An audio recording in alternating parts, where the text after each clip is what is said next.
but you only build wealth on what you keep.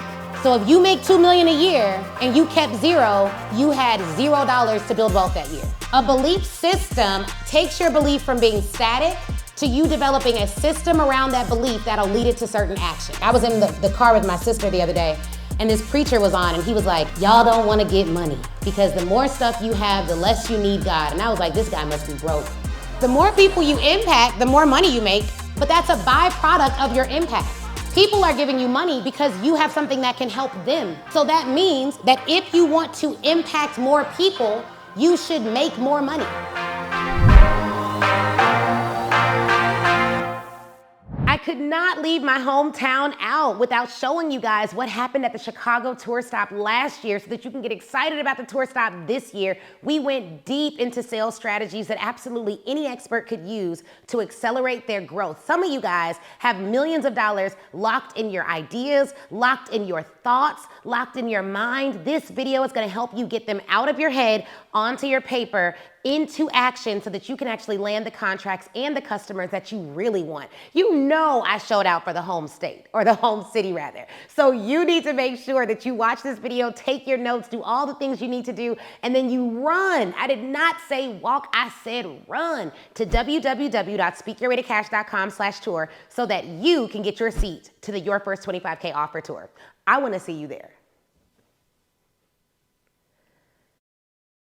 Speak Your Way to Cash Resurgence Tour Chicago! Let's get it! Yeah! Woo!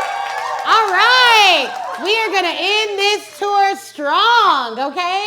You guys are the final city, the best city, my hometown, and I'm so excited to be here today. If y'all are excited to be here, say me too. Me too. If y'all are ready for today, say we are. And if you know that you are ready for your business to not grow but explode, say explode. Explode. All right, there's something I said in Atlanta, and it was high income follows high energy. Come on now. Now, the truth of the matter is, many of us could grow our businesses more if we showed up with more energy. Come on. If you didn't press live and be like, hey, good morning, you gonna learn 3 ways to get better today. God say the same. Like, no ma'am. No, nobody want that, okay? And so we are gonna keep the energy incredibly high today. We're gonna give it our all today. We're gonna go all out. We're gonna play full out. If you're ready to play full out, say full out. Full out. Because we are going to grow our businesses. So tell me, someone stand up really quick and tell me, like, what made you come here today? What are you seeking today? One person, stand up. First person to stand up. Okay, perfect. Dominique, right? Yes, Dominique says she landed a 5-figure contract from reading the Speak Your Way to Cash book. Give it up for her. Good morning, everyone. So I came here today so that I can get more 5-figure contracts and grow and scale my business. I love that. Give it up for Dominique. Get up for Dominique. Okay, you were standing up next. Yes, awesome. I'm coming here so I can learn how to get my first 5 figures. Come on, give it up, give it up, give it up. Anybody else? We got a gentleman right here. Yeah, you, gray shirt. Did you raise your hand or no, were you just rooting? Yeah, came here to scale my business as well. I know right now, me and my company being Invincible, that we're technically taking over the South Suburbs to school speaking. Come on, taking over? That's what I'm talking about. And I'll tell y'all something, this is funny. When people in Chicago say they're good at something or they're taking over something, they actually mean it. We don't pose here, you know what I mean? But I learned when I moved down south, everybody says that, so you gotta be careful. So my brother, because I am in the city of Chicago, I believe you. And shout out to you, give it up for him one more time, congratulations. Okay, anybody else, why did you come here? Why did you come here? Okay, here we go. This is a room full of speakers. If you want to get paid to speak, you're going to have to speak up. Yes, I'm from Nashville. I came here because I have not been pitching myself as much as I should. And I know I need to be unblocked and unleashed. Come on. So I come to be unleashed because we got to get the pitching way more. Yes, absolutely. I love that. I love that. Anyone else? Yes, right here. Come on, Chicago, warm it up early. Good morning. Good morning. I am Deanna. You can call me Miss D. Yes. And I am here because I just launched formally, my business in October of last year. Congrats. And after being introduced to you from my good friend, Miss Kendra Porter. Oh, yes, And my sister. I am ready to start my business at the top versus working my way up. So she introduced that. Come on. And so that's what I'm doing. I love that. I love that. Paula! Oh my God, I just saw you. Paula, and then there was a hand right here, right? Yes, absolutely. I'm here because I love you. Oh, Paula, do not make me cry early. Okay. I'm here because she is the reason why I got my first 5-figure contract. Yes. I'm here because what she talks about is gold. So listen, y'all. Take action. And I love you. I love you too, Paula. Oh, so good to see you. Yeah, let's go. Woo! Let's go. How many lawyers are in the room? Just by show of hands. All right, we're lawyered up. Better not nobody mess with us today, okay? We got all the lawyers in the city in here, all right? Okay, awesome. Well, this is incredible. So some words that I heard a lot was unlock, unleash, unstuck, get the magic back. And there are some of you in here who are like, I don't really know why I'm here, but I heard it was gonna sell out, so I just bought tickets early. And I just came on through. And so if you ask a question, if you stand up, if you speak up, if you let us know you're having a problem with something, we amongst each other can probably help solve that problem, or at least start solving that problem today. But if you do not stand up, if you do not speak up, then you will come in and you will leave the same. And I know some of you, how many of you are introverts? Okay, yes. So this side should be loud then, because all the hands were like over here. It was a few. They were like, all the extroverts sat together. They could tell. They were like, this is the rowdy energy. So if I lean over here, it means I need more energy. Okay, so I know that some of you may be like processors. I want you to challenge yourself to speak up. Because my husband is an introvert, but he's also one of the best salesmen that I know. And the reason for that is he speaks up. He connects. He changes the way he recovers. Like, he may recover for weeks after doing something, whereas I'll just be like, cool, I'm ready for the next event. So 5 cities in 5 weeks is a lot for him for sure, but as an introvert, but it's something that I really enjoy and love. The reason I say speak up is because when I asked earlier, hey, tell me what you do, Dominique stood up first, but everyone else kind of hesitated and looked around. And that is exactly what's going on in the marketplace right now. The people who are winning are popping up. The people who are unsure are looking around first, seeing if anyone else is gonna do it, seeing how anyone else can feel it. Like, that is not going to help you grow now. And I wanna address something that's happening. How many of you are seeing sales go up right now? Okay, a few. How many of you are seeing sales go down or stagnant? Okay, the majority of the room. What's happening right now in the marketplace is spending traditionally has slowed down, which means that the people who are going to get paid right now are going to do more. Now, what most entrepreneurs think is, hey, no one's engaging with my post, I'm gonna post less. That's not how it should work.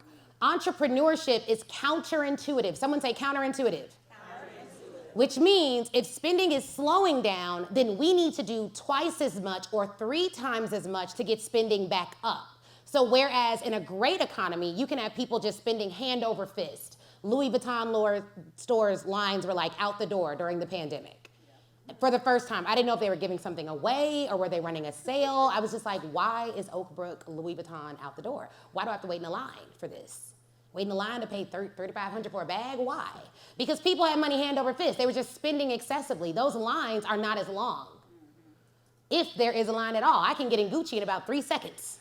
Like, there's no more line. They still got that one same security guard who's just hanging around. Bruh, ain't nobody coming for your stuff.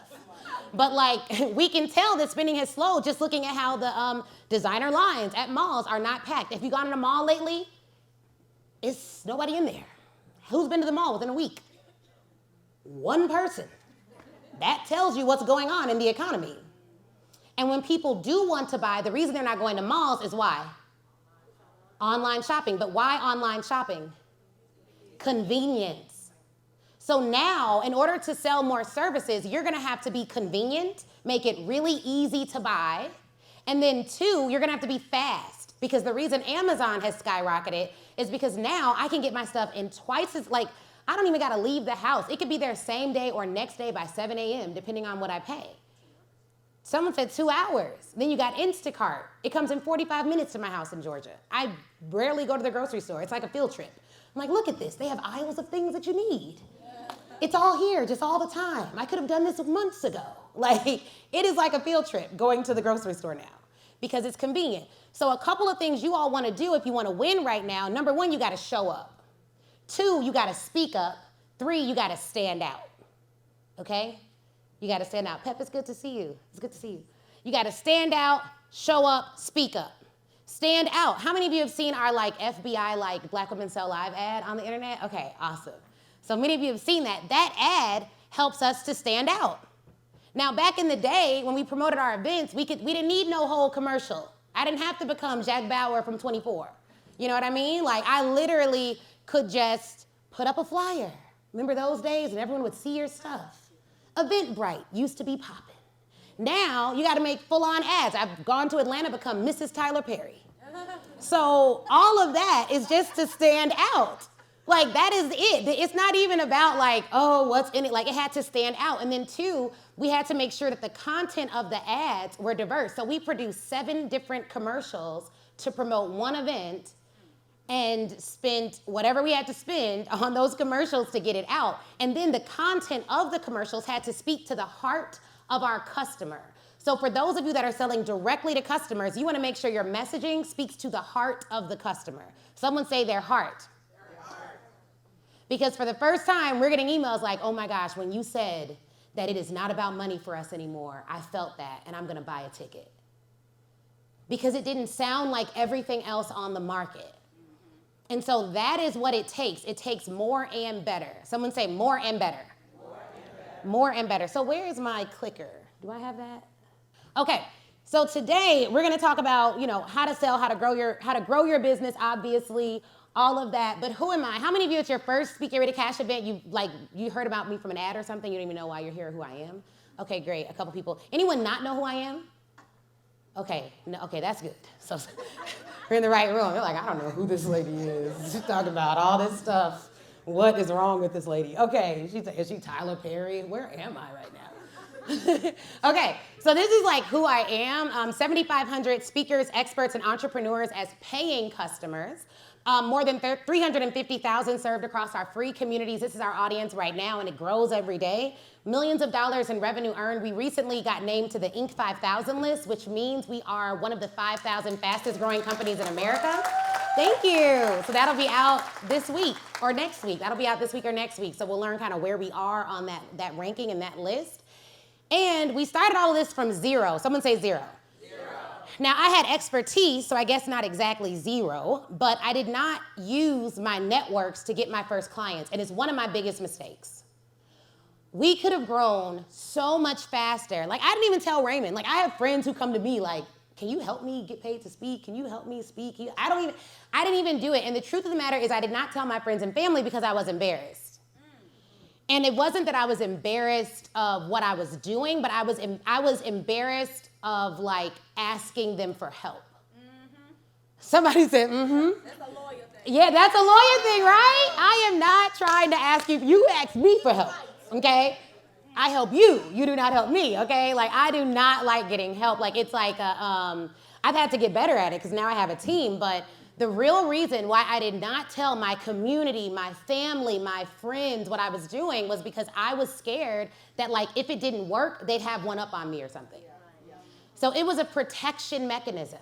And I say this to you guys because, yeah, we grew and, yeah, it went well, but with just with the people in my phone, if I would have told every single person in my phone what I was doing, how I needed them to help me, could you introduce me to your company? These are the offerings that we have for corporate buyers. Connect me with the director of HR. We would have grown astronomically faster. We probably could have made $1 million our first year.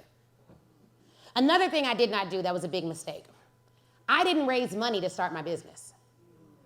How many of you did not ask anyone for any seed money to start your business? All the hands go up. Okay, y'all said unleashed and free, right? First thing that you need before you start a company, this is what they tell tech starters that they don't tell like solopreneurs and stuff, is this, capital. You can get this in like 2 ways. You can get it in a lot of ways, but 2 of the ways is you can raise it or you can borrow it. But you need capital. What I did was I earned money, and then I reinvested what I earned back in my business. But here's the problem with that. It takes forever to grow. And I put in sweat equity. Just straight up sweat equity. So I had a $60,000 signing bonus from I was on a partner track at a firm called Kirkland & Ellis. It's one of the best firms in the world. And I was on partner track. I was doing it there. I loved it there. I got a $60,000 raise, close to a $100,000 raise, full package to go to another firm called McDermott, Will & Emery. I did not love it there, which is why I don't say its name much.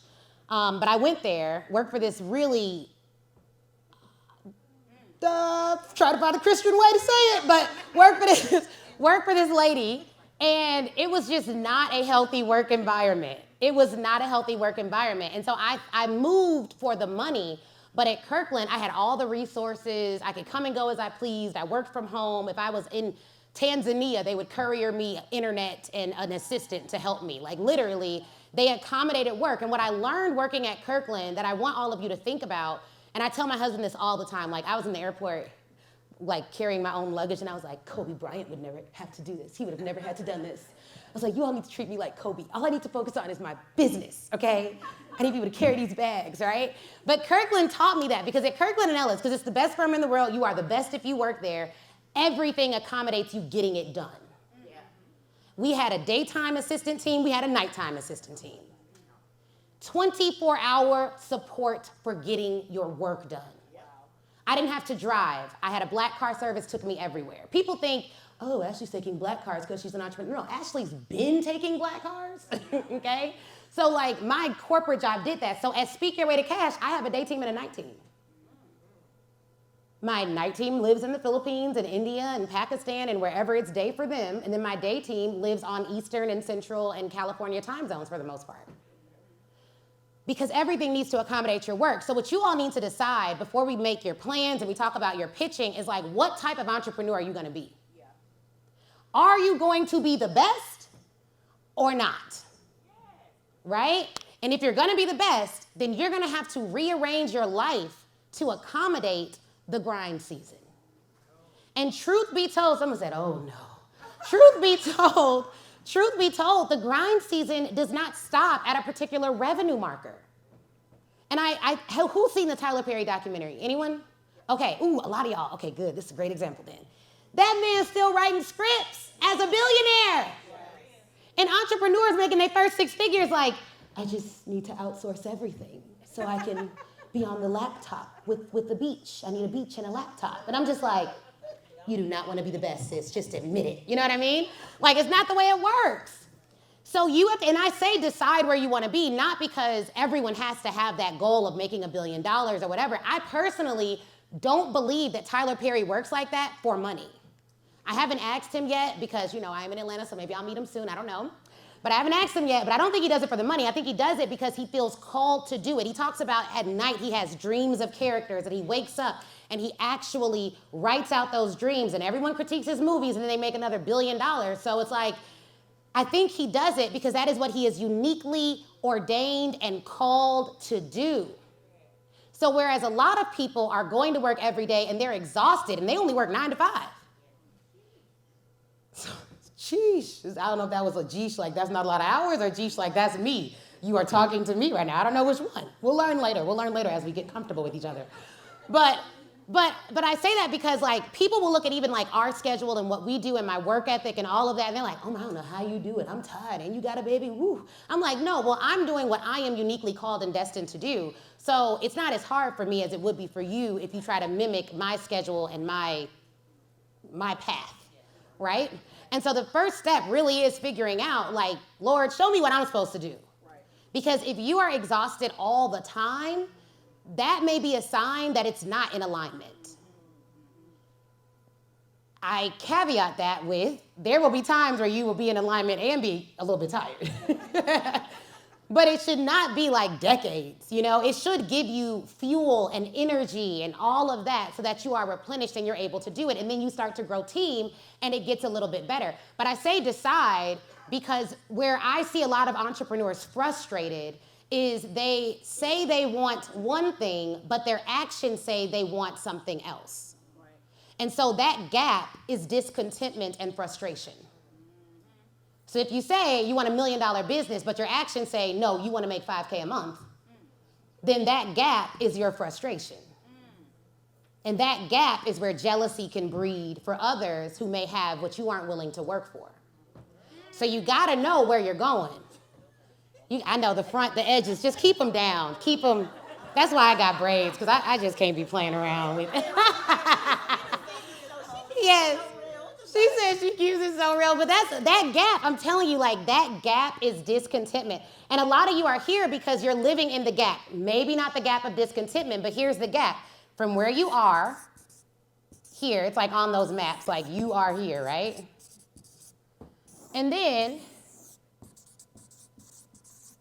where you want to be. Now, how you view this and this will determine what actions you take. So I think the first step to getting clear is to decide where you want to be. Where do you want to be? And there's 3 areas, there's actually a couple of areas that we look at when determining like where do we want to be in these areas, right? Now, Speak Your Way to Cash, we have like 5 pillars. So our first pillar is faith. Our second pillar is family. Our third pillar is formidability, which means expertise. I don't even know how to spell that. Formidability, it's a long word, let's see. Yeah, you all get it, okay? Formidability. The fourth is finances. How much money do you want to make? And then the fifth is fitness. Okay? So when you look at where you're at versus where you want to be, you want to assess, like, where am I at in these areas? Babe, how do you spell formidability? You think I got it right? There we go. Okay, that's it? Okay. Good, I tried to write it a little sloppy so y'all couldn't tell if it was spelled wrong. That's a trick. I should have just wrote the last part in cursive. Okay, so these are the areas, right? Now, why is faith important? So studies actually show how you view God determines how you view life. And everyone has a view of God, whether they believe he's real or not. There is a view of God that's driving your decisions. There's a book by Benjamin Hardy. Oh, I can't think of it. Oh, it's Be Your Future Self Now. It's a really good book, and he explains that principle really well. Family, how are you in your relationships with your family? How many of you are parents? Okay, cool. So like how you view guilt about like how much time you spend with your kids, how much time you don't, all of that affects how you work, how you view your obligations to your family. Some of you, how many of you are like, if anything happens in the family, you're the one they call for money? Anybody? Okay, cool. That affects how you work too. Because if you take on the burdens of other people, there may be a time, I don't know who this is for, where you're not gonna be able to do that. I told my friend this, and I was like, the standard for success is oftentimes so low in the Black community that if you don't ask people for money every week, you're seen as successful. And so we become saviors before we're actually ready. So you haven't built wealth, but now you're saving everybody else because by the low standards that have been set through generations, you are successful, you are the pinnacle. Do not become a savior before you've saved yourself. That's a word. Take that back home with you, okay? Pack that one up on the way out, okay? Like, but literally, and it doesn't just have to be the Black community. If your family, if you're like the first generation to graduate from college, first generation to have a 6-figure job, first person to buy a house, then you become the standard in your family, even though that may not be your personal definition of success. So to build wealth, it takes discipline. And people think of discipline as like eating right and working out. Discipline also means saying no.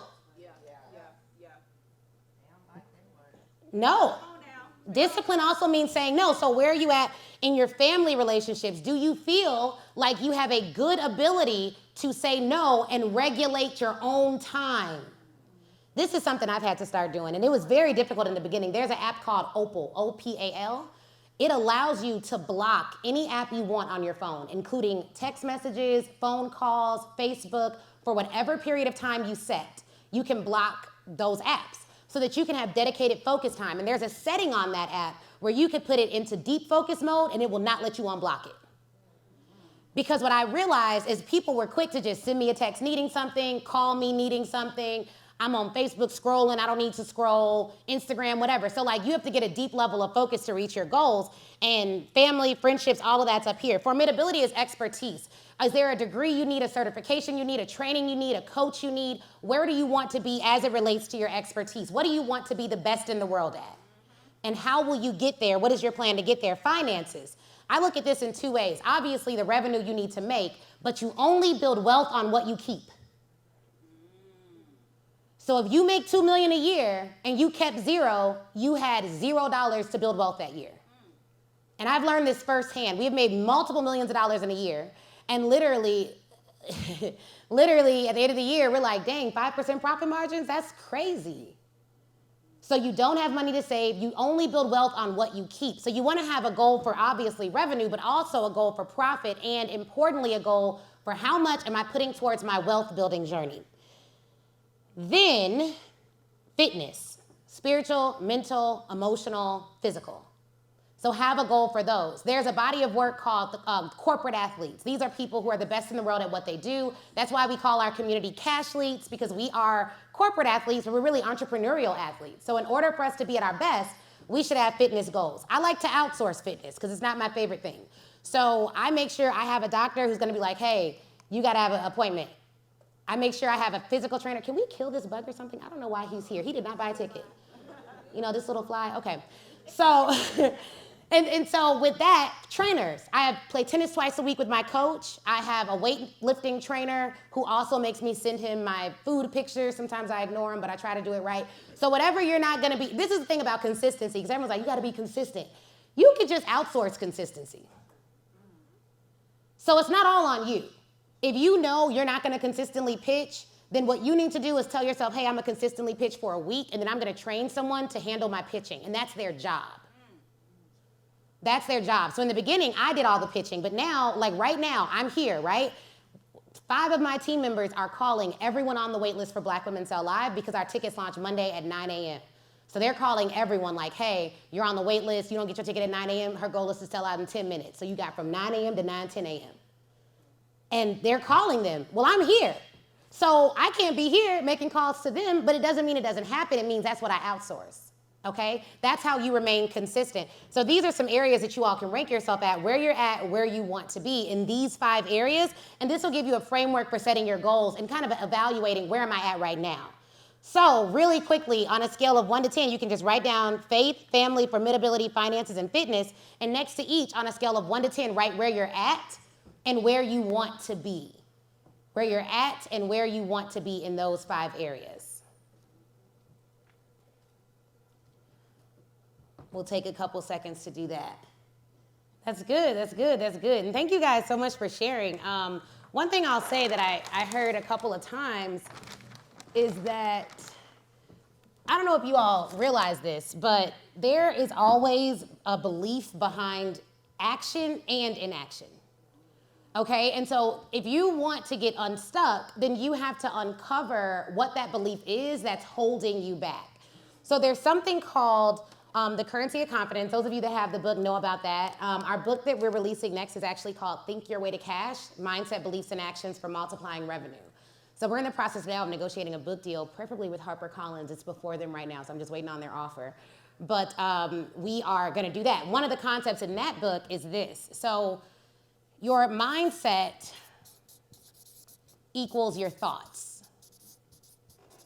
We have 70,000 plus thoughts per day. The vast majority of those thoughts are negative, okay? Your beliefs determine your actions. Now, here's where we differ from most prevailing thought leaders in the mindset space. Everyone talks about beliefs.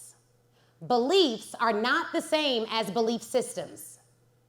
Are y'all with me? If y'all with me, say with you. Now, a belief, that stands for believe, could be eating healthy is good, right? This is a belief.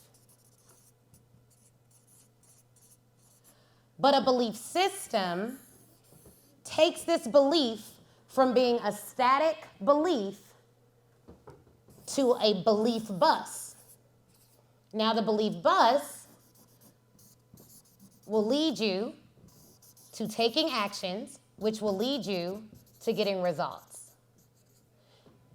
Your belief, eating healthy is good, will go nowhere without a belief system. A belief system is what gives your belief the wheels to get you to your results. A belief system is like, okay, so I have meal prep. Okay, so I hired a trainer. A belief system takes your belief from being static to you developing a system around that belief that'll lead it to certain actions. So when people say, like I heard, give me your name again? Alexa. Okay, so Alexa said her belief, I've exhausted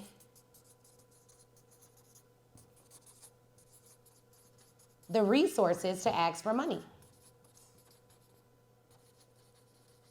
Because you already had a business, it didn't work, right? Now, belief system. So they gave you money before, you don't believe they'll give you money again.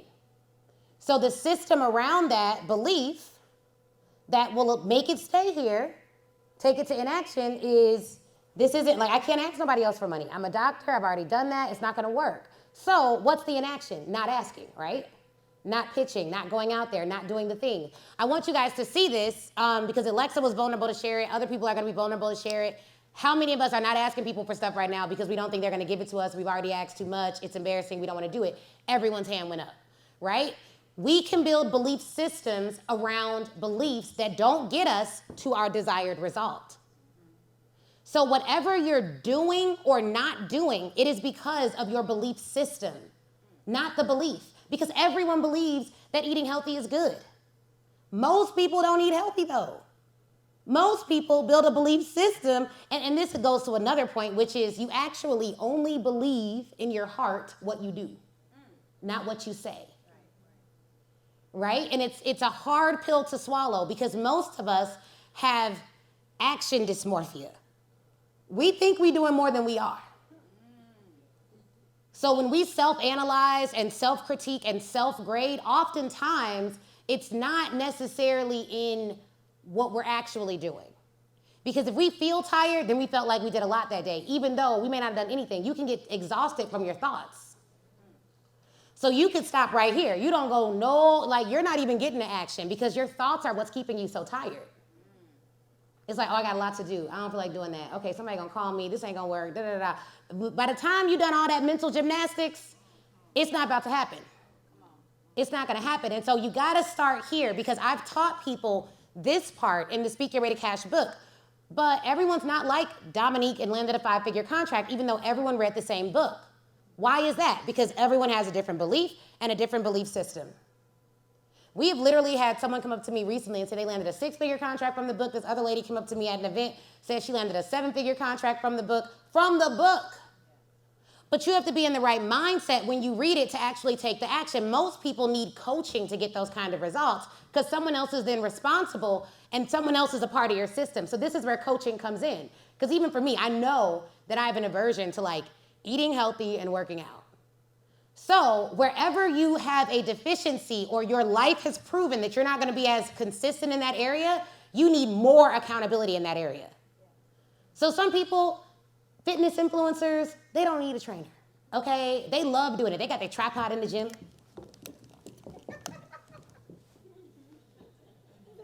And I'm over there like, can we get this over with, please? Come on, how many more reps? How long that's gonna take? I've been looking at the clock. Plank, 30 seconds. Come on, 10 seconds down. Like, I'm not excited about that. But I don't like disappointing people, so a part of my system needed to be getting a trainer. And he's a nice guy, so I feel bad when he be texting me and I don't text him back. Like, it's me, him, and Chris all in a group chat, and he be like, send me your food. I be like, I ain't sending you this German chocolate cake.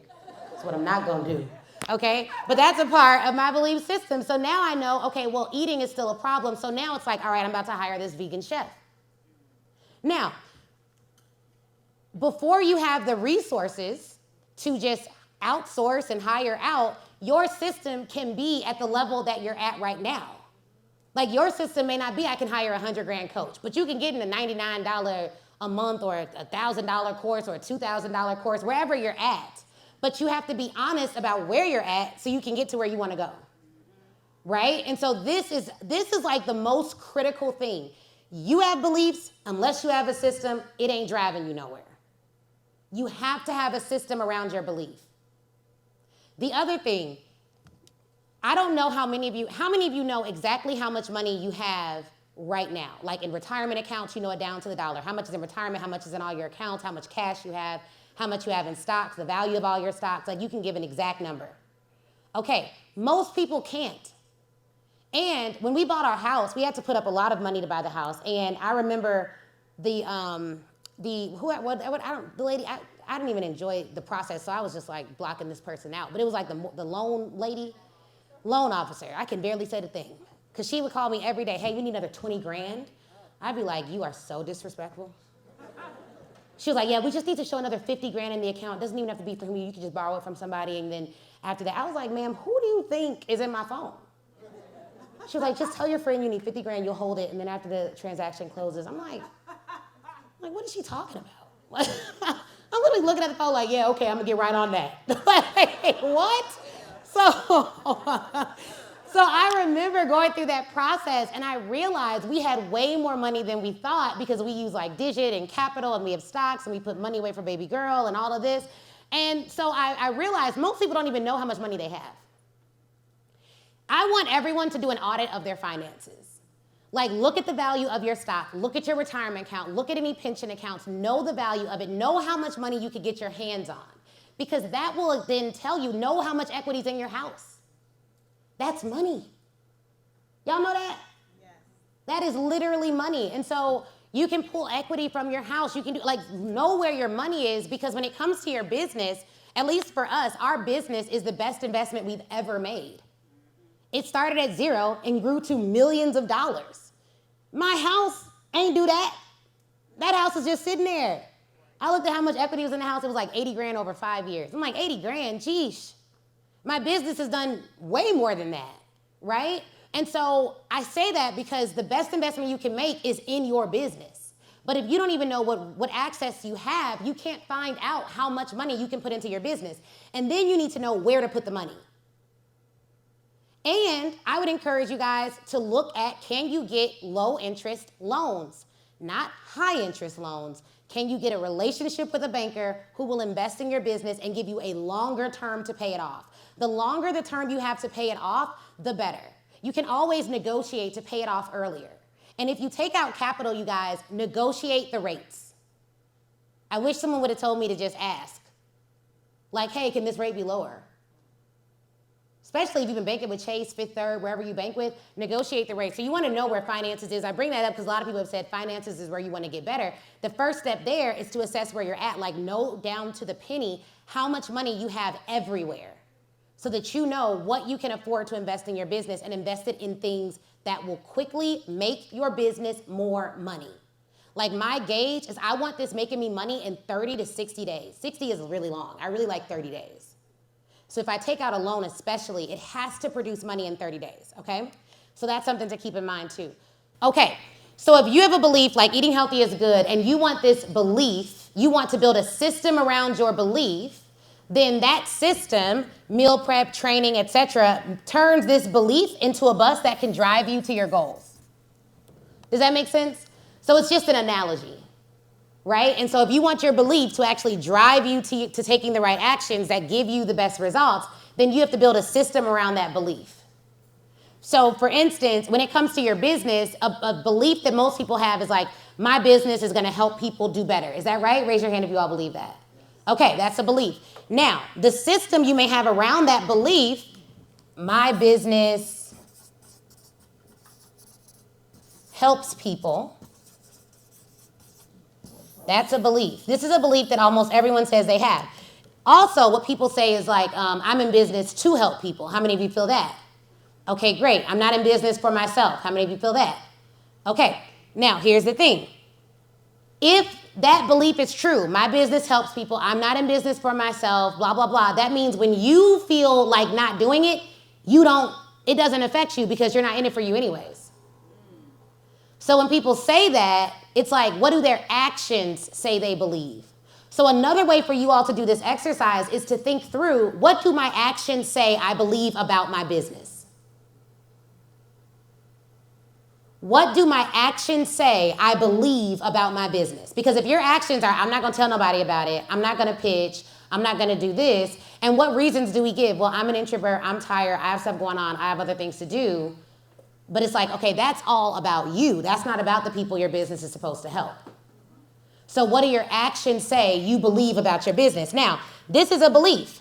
The analogy I gave is that the right system will take your belief from a static belief and it'll make it a belief bus that leads you to taking action. Well, what action should it lead you to take? It should take pitching, promoting, investing. Anything you believe in, you invest in. If you all knew Apple stock was going to go up 1,000-fold, how much of your money would you put into Apple? All of it. So if that is what you believe about Apple, and that is what you would do, why don't you put all of it into your business?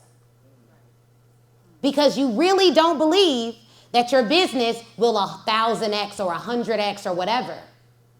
Little belief, little bit of buyers. Big belief, big buyers. Here's the definition for sales. Sales is the transference of belief. That's all sales is. And it happens organically and naturally. If you've ever eaten at a restaurant and it was just the best experience ever, the first place you go to tell people about it is where? You tell the restaurant, you leave a review to tell other people about it, and maybe you go on Facebook. Sometimes if they really show out and they gave you a private gift or something, you'll go live about it. You'll text your friends, you'll set up, you'll spend more money there. I'm gonna do my birthday party here. So it's the same with your business. It's because you really believe this is a great experience. I'm gonna keep having a great experience. So the first step of sales is, what do I believe about my business for real? Not what sounds good. Because I'm gonna tell you something else. Only saying what sounds good makes you sound like everybody else. And if you sound like everyone else, you never stand out. Someone say never. You gotta stand out though. So you have to start being real about your business. One of the ads we ran was about how, like, I didn't think I was gonna do the event because I was kind of off. I was off. Like, confidence was off. I didn't fully believe in the event experience. I had a bad experience at my last event and I was just like, I'm not gonna do this again. And I just told people the truth, go figure. And you know what happened? They bought tickets. They were like, this lady is telling me the truth, finally. I feel the same way. And you didn't let it stop you. Okay, great, I'm gonna come, you know? And so you gotta start getting real. Someone say real. You have to start sharing your story, and you have to do it in a way that feels authentic to the highest version of you. Not lazy you, not I'm unsure you, the highest version of you. Everything in business won't feel good, but it should be in alignment. And that is just, with discernment, you'll be able to tell the difference, okay? We don't got time to get into all of that. We still got a lot of stuff to cover. So this is the belief. This is how you drive it to a belief bus. The system that you could build around your business would be, it could even be like scheduling posts. Like if you know that social media is a big thing and you're not gonna be consistent, that could be a part of your system. A part of your system could be having a coach. A part of your system could be consuming content. Another part of your system could be direct outreach. Another part of your system could be press. If you can't afford a publicist, that's fine. Most of our press we got on our own without a publicist. I'll tell you the truth. Are any of y'all publicists? Okay, well, I won't say.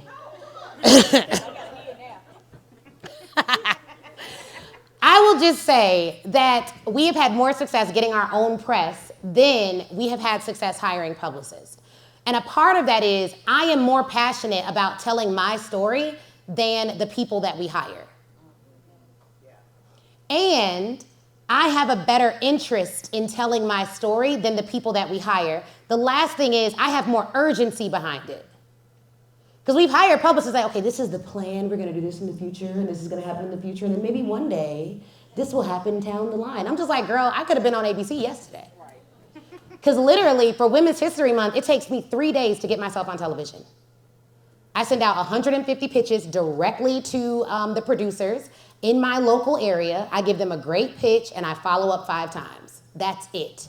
The reason why press is a part of the Speak Your Way to Cash framework, the paid methodology, the P stands for press. It's the first part. You can get yourself press. I was in Crane Chicago Business. I got myself on that list. I just applied. Inc. 5000, you apply for those lists. Now, you can't just automatically get it. There are revenue parameters. There's a process that you have to get. You have to qualify. But a lot of the press, y'all can do that yourselves. And you're probably going to be better vested in doing it yourself, because if you are maybe not the most famous person on the roster, or the publicist does not have deep connections with you, or deep connections with the outlets, maybe it works, maybe it doesn't. And is that the highest and best use of your money starting out as a business owner? I think the highest and best use is you doing it yourself. There's a book called Make It Rain by Areva Martin. It was a book that I read before I really started Pitch and Press, and she's a lawyer. But I read that book. I don't even think I finished the book. I think I read half that book and just started getting on TV. It's such a good book. The Speak Your Way to Cash book gives you our refined framework for getting you on press yourself, but it's a part of you building your brand visibility, so when people Google you, you come up. That's the real benefit of press, is SEO. Is that when they Google you, it's gonna come up. And you want to keep getting press, because I just read something, I was doing my CLEs, late, of course, and what they said was that if you have something negative that happens to your business, and you're not constantly getting press, then whatever negative happens at any, like if something bad happens, none of us, but if something bad happens to somebody outside this room on a Tuesday and they're not constantly getting press, then that is all that comes up. And you don't want that to be the case. So as a matter of keeping your brand image and brand reputation up, you want to be getting press multiple times a month, ideally. And just make it a part of how you pitch. Any of you all in the membership, Pitch Your Way to Cash membership? Okay, a couple of you guys, it teaches you how to pitch for press. Like, it's in the membership already. You can do it on your own. Okay, so that handles that. Now, what a lot of people are, let me see the time. Oh, we're doing okay. What a lot of people are here for today is this, right? You want to have impact and income, and most of you are not driven solely by money. If we were, we would just drive Uber every day. Like, we would drive Uber, we would do Instacart, we would do any gig we could to get an extra dollar. How many of y'all got more than 3 jobs? Okay, a couple of y'all, 3 people. Most people are only working 1 or 2 jobs, like your main job, your side hustle, okay? That is because we care more about purpose than we do about income for the most part. However, I want you guys to see this, because whenever you think, well, I don't want to, I don't want to be greedy, I don't want to be this, I don't want to be that. We don't have time to get into like money mindset and all that stuff, but you should really evaluate your money mindset. Make sure it's not holding you back. I was in the car with my sister the other day, and this preacher was on, and he was like, y'all don't want to get money, because if y'all get money, you're not gonna need God, because the more stuff you have, the less you need God. And I was like, this guy must be broke. Because it was just giving broke people talk. Because like, the truth of the matter is, I hope that's not offensive, but I'm gonna tell y'all the truth. The reason it's broke talk is because anyone with responsibility who loves God knows that the more you get, the more humbled you get. Because you realize when you got $10, you control all 10 of them dollars. You don't need no accountant for that. You get millions of dollars, hundreds of millions of dollars, then you're gonna need a money team. You gotta trust all these extra people. You gotta rely on God for discernment with who to hire. You gotta rely on God for discernment with how to fire. You gotta rely on God with discernment about, hey, my spirit just don't feel right. I can't explain it, but I gotta fire this lady I can't give her no reason. It's just the Holy Spirit told me to, and that's not a corporate reason, so I'm gonna just say, we in at-will state, ma'am, goodbye. Like, the more you get, the more I rely on God, not less, because it's totally out of my control. And so I heard that, and I was realizing, like, this is so sad, because this man has an entire church of people that he's feeding this to probably every Sunday because of his own faulty money mindset beliefs. And this is when I realized, because all of you guys are leaders, it is critical for you as a leader to make sure your mindset is right. Because if it's not, then you're giving that horrible mindset to everybody underneath you. Your children get it, your family gets it, all your friends get it. Whenever you give advice, you give it from that deficient cup. So we have to make sure we do that. So there's something called the impact income continuum. And income is down here, right? So let's say all these represents different income. Let's say this over here represents $1 billion. This is impact. So you got income over here, impact over here. Income, impact. Now, if you are making, let's say you make 10K. And this represents all of the clients that you had to get in order to make 10K. Y'all see that? Okay, let's say this is 5 people. The more money you make, the only thing that happens is you sell more stuff. But every time you sell more stuff, there is a person behind every transaction. So if you sell stuff to like 100 million people, the result means as your income goes up, your impact goes up. And this works in every industry. Apple makes a ton of money. Look at how many customers Apple has. How many people's lives it makes better. A lot of people look at big companies and are like, well, that's corporate greed. No, it's not. I need my iPhone. Thank God for Apple and all its creators. I don't know if they believe in God, but I don't care, because this is a great iPhone. God can give a good idea to anybody. Keep doing what you do, Apple. You know what I mean? They be getting mad at Jeff. Jeff has $100 million. Good. I need my Amazon. You know how many people Jeff is helping? What would happen if we didn't have 2-day delivery? The whole world would stop. We can't do it. We can't do it. So the same is true of your business. The more people you impact, the more money you make, but that's a byproduct of your impact. Because no one gives you money just for like kicks and giggles. People are giving you money because you have something that can help them. So that means that if you want to impact more people, you should make more money. Come on now. Yeah. Come on now. Mindset shift. Come on now. Make more money. Sell more stuff. Like, not everyone has the ability to do it. Some people don't. That's fine. But if you do have the ability to make more money, if you do have the ability to work harder in your business, if you have more margin to invest in learning how to sell better, then you should do it. Because the result is more impact. Okay? So how do we serve you? So we call our community Cash Leads. You all have heard this. We believe Cash Leads is an expert who runs a service-based business and utilizes their expertise in a way that only they can. It derives from the psychological body of work called corporate athletes. It talks about how corporate athletes actually work 10 times as hard over their lifetime as a professional athlete, because corporate athletes get like 2 weeks off a year. Professional athletes get seasons off. Professional athletes practice 80% and perform 20%. Corporate athletes perform 80% and practice maybe 20%, more likely 10%. The lifespan of professional athletes, they do not work until they die. Corporate athletes, many work until they die. They retire at 65 if they are blessed to do so. And so if you are a cash lead, if you're a corporate athlete, we got to take care of ourselves almost more than a professional athlete if you want to be at the top of your game, okay? So that's where that comes from. So we have a couple of different ways that we serve people. Really simply, we have the Speak Your Way to Cash podcast and book. If y'all are not listening to that, please do. We have the Pitch Your Way to Cash membership. Its only goal is to get you doing direct outreach every day for at least 1 hour a day. How many of you agree? If you reach more people, you would make more money. Raise your hand. So we created an entire membership where you're going to do one thing. Somebody say one thing. You're going to pitch. That's it. Now, we have courses that teach all this other stuff, and what I realized is people was going in that course, having a good time, taking it. This is good, actually. Learning great information. I'm like, great. How many people did you pitch? What'd you say? Oh, you mean, oh, no, I didn't do nothing with it now. I just watched it. It was like Netflix. Like, this ain't Netflix, man.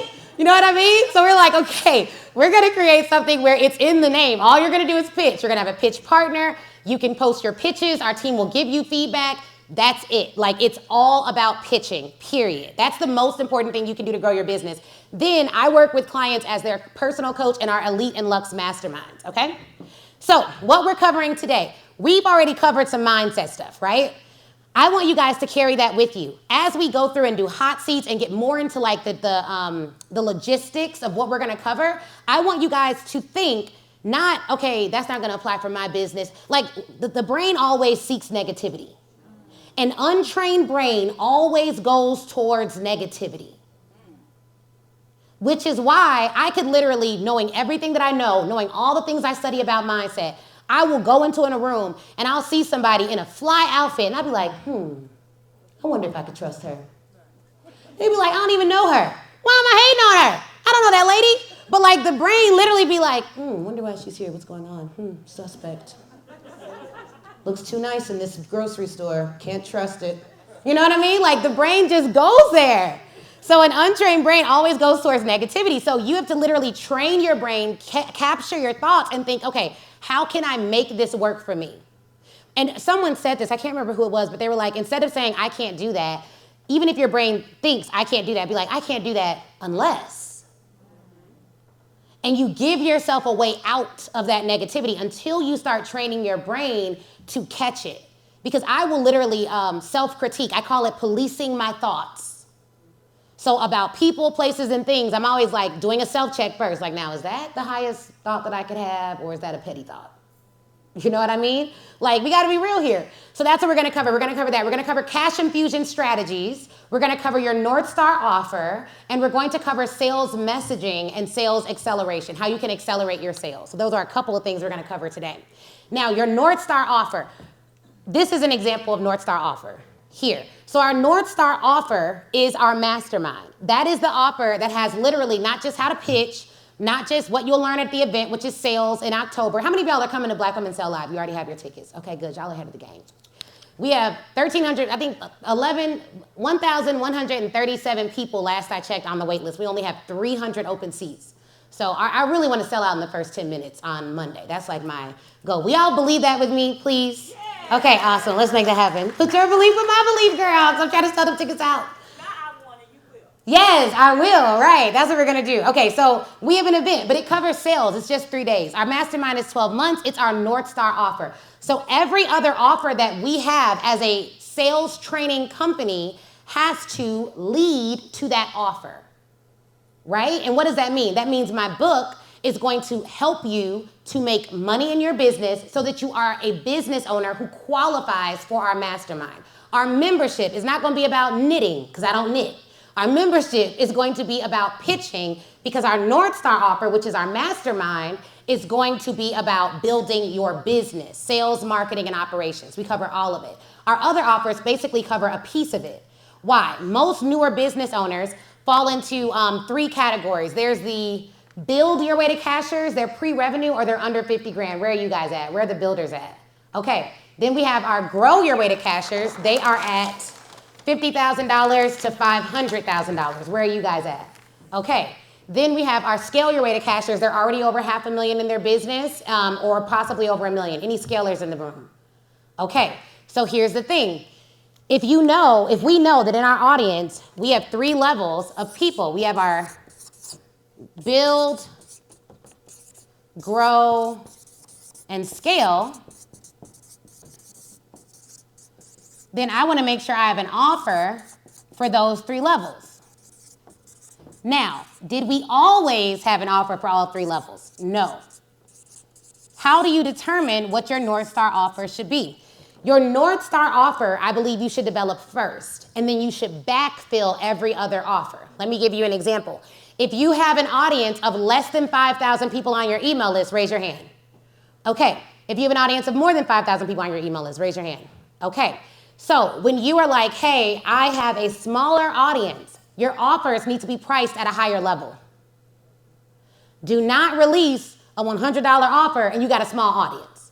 Why? Because low ticket for your customer can't be low ticket for you. That's where people be getting it twisted. It can't be low for everybody. Okay? So you need to create an offer, $10,000 or more, that will serve your clients. It's really easy with speaking because $10,000 is a workshop. The average speaker charges $8,500. I always tell my clients, start your negotiation at $15,000. Why? Because companies negotiate. They typically don't just accept the proposal as is. If they do, you priced way too low. So now you all know. If they don't ask no questions, they're like, please send the invoice today. That'd be great. You'd be like, oh man, I didn't price that right. Okay? And so you want to make sure, like we always recommend a $15K workshop, but $10,000 plus is really easy if what your offer is speaking. And that could be you doing a keynote. That could be you doing a workshop. Very simple. You can have an offer that's coaching. How many of you all are coaches? Okay. How many of you all already have an offer $10,000 or more? Okay. Awesome. How many of you all have an offer $25,000 or more? Okay. Great. So there's less, but we did an event called Your First $25,000 Corporate Offer. How many of you all attended that? Okay, that is gold because it teaches you like how to build a $25,000 corporate offer as your baseline. But you typically want to have levels. So you may have a 25, a 75, and a $150,000 offer. I think your offers for corporations should be productized. Write that down. What does that mean? The same way I can go into Walmart and I can just buy this bottle of water is the same way companies should be able to ask you, hey, this is what we're looking at. You're like, great, we have 3 ways that we serve organizations like yours. And you're able to lay it out simply and easily and have a conversation about it. So it's called productizing your offer. But your North Star offer will make sure that all of your offers speak to each other. So as you guys can see, this is literally like the Speak Your Way to Cash stairs to success, but all of the offers they're all along the same lines. How to sell more services, how to sell to corporations. We work with service-based businesses. We have some product-based businesses, but who primarily sells products? Right, like our messaging's pretty clear. We have one person. Shout out to you, sis, I appreciate it. But for the most part, we work with people who sell services, right? And if they sell products, they're trying to sell them en masse to an organization. So that's our niche. So you want to make sure your offers align. This means, how many of you guys have a book? Okay, how many of your books will help people to buy your $10,000 plus offer? Okay, great. I saw some hands go down. Your book is a sales tool. So as you can see, the book is right at the bottom, and in that book, it talks about the Speak Your Way to Cash Academy, it talks about our memberships, it talks about our other stuff, and I actually need to update it now that we've adjusted our offers, but that book gets people ready to buy. 95% of people in our $35,000 mastermind read our book first. That's what you want to see. That's how you know your offers are speaking to one another. So your North Star offer is going to be the highest and best way you can serve a client. Some of you, that'll be the only offer that you have initially. So this is the definition of a North Star offer. It's your company's primary product or service that guides all other offers and strategies, serving as the ultimate destination for customers and the core focus of business efforts. What does that mean? That means I'm not just posting randomly or pitching randomly. All of our business efforts are to align to sell our North Star offer. Okay, is this making sense? Okay, how many of you have multiple offers, but they do not all speak to each other? Be honest, raise your hand.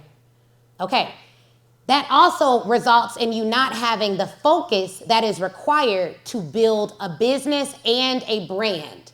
Now, there are people who make money, but they do not have a brand. I believe you should build both at the same time. What is a brand? Well, a brand is something outside of you that tells people that you're there. So like Speak Your Way to Cash has brand colors, we have brand names, we have brand phases. A brand almost represents your IP portfolio. So if you look at our IP portfolio, we have Speak Your Way to Cash, Pitch Your Way to Cash, Think Your Way to Cash, Sell Your Way to Cash, Millions from the Stage. Like all of our names kind of align with one another.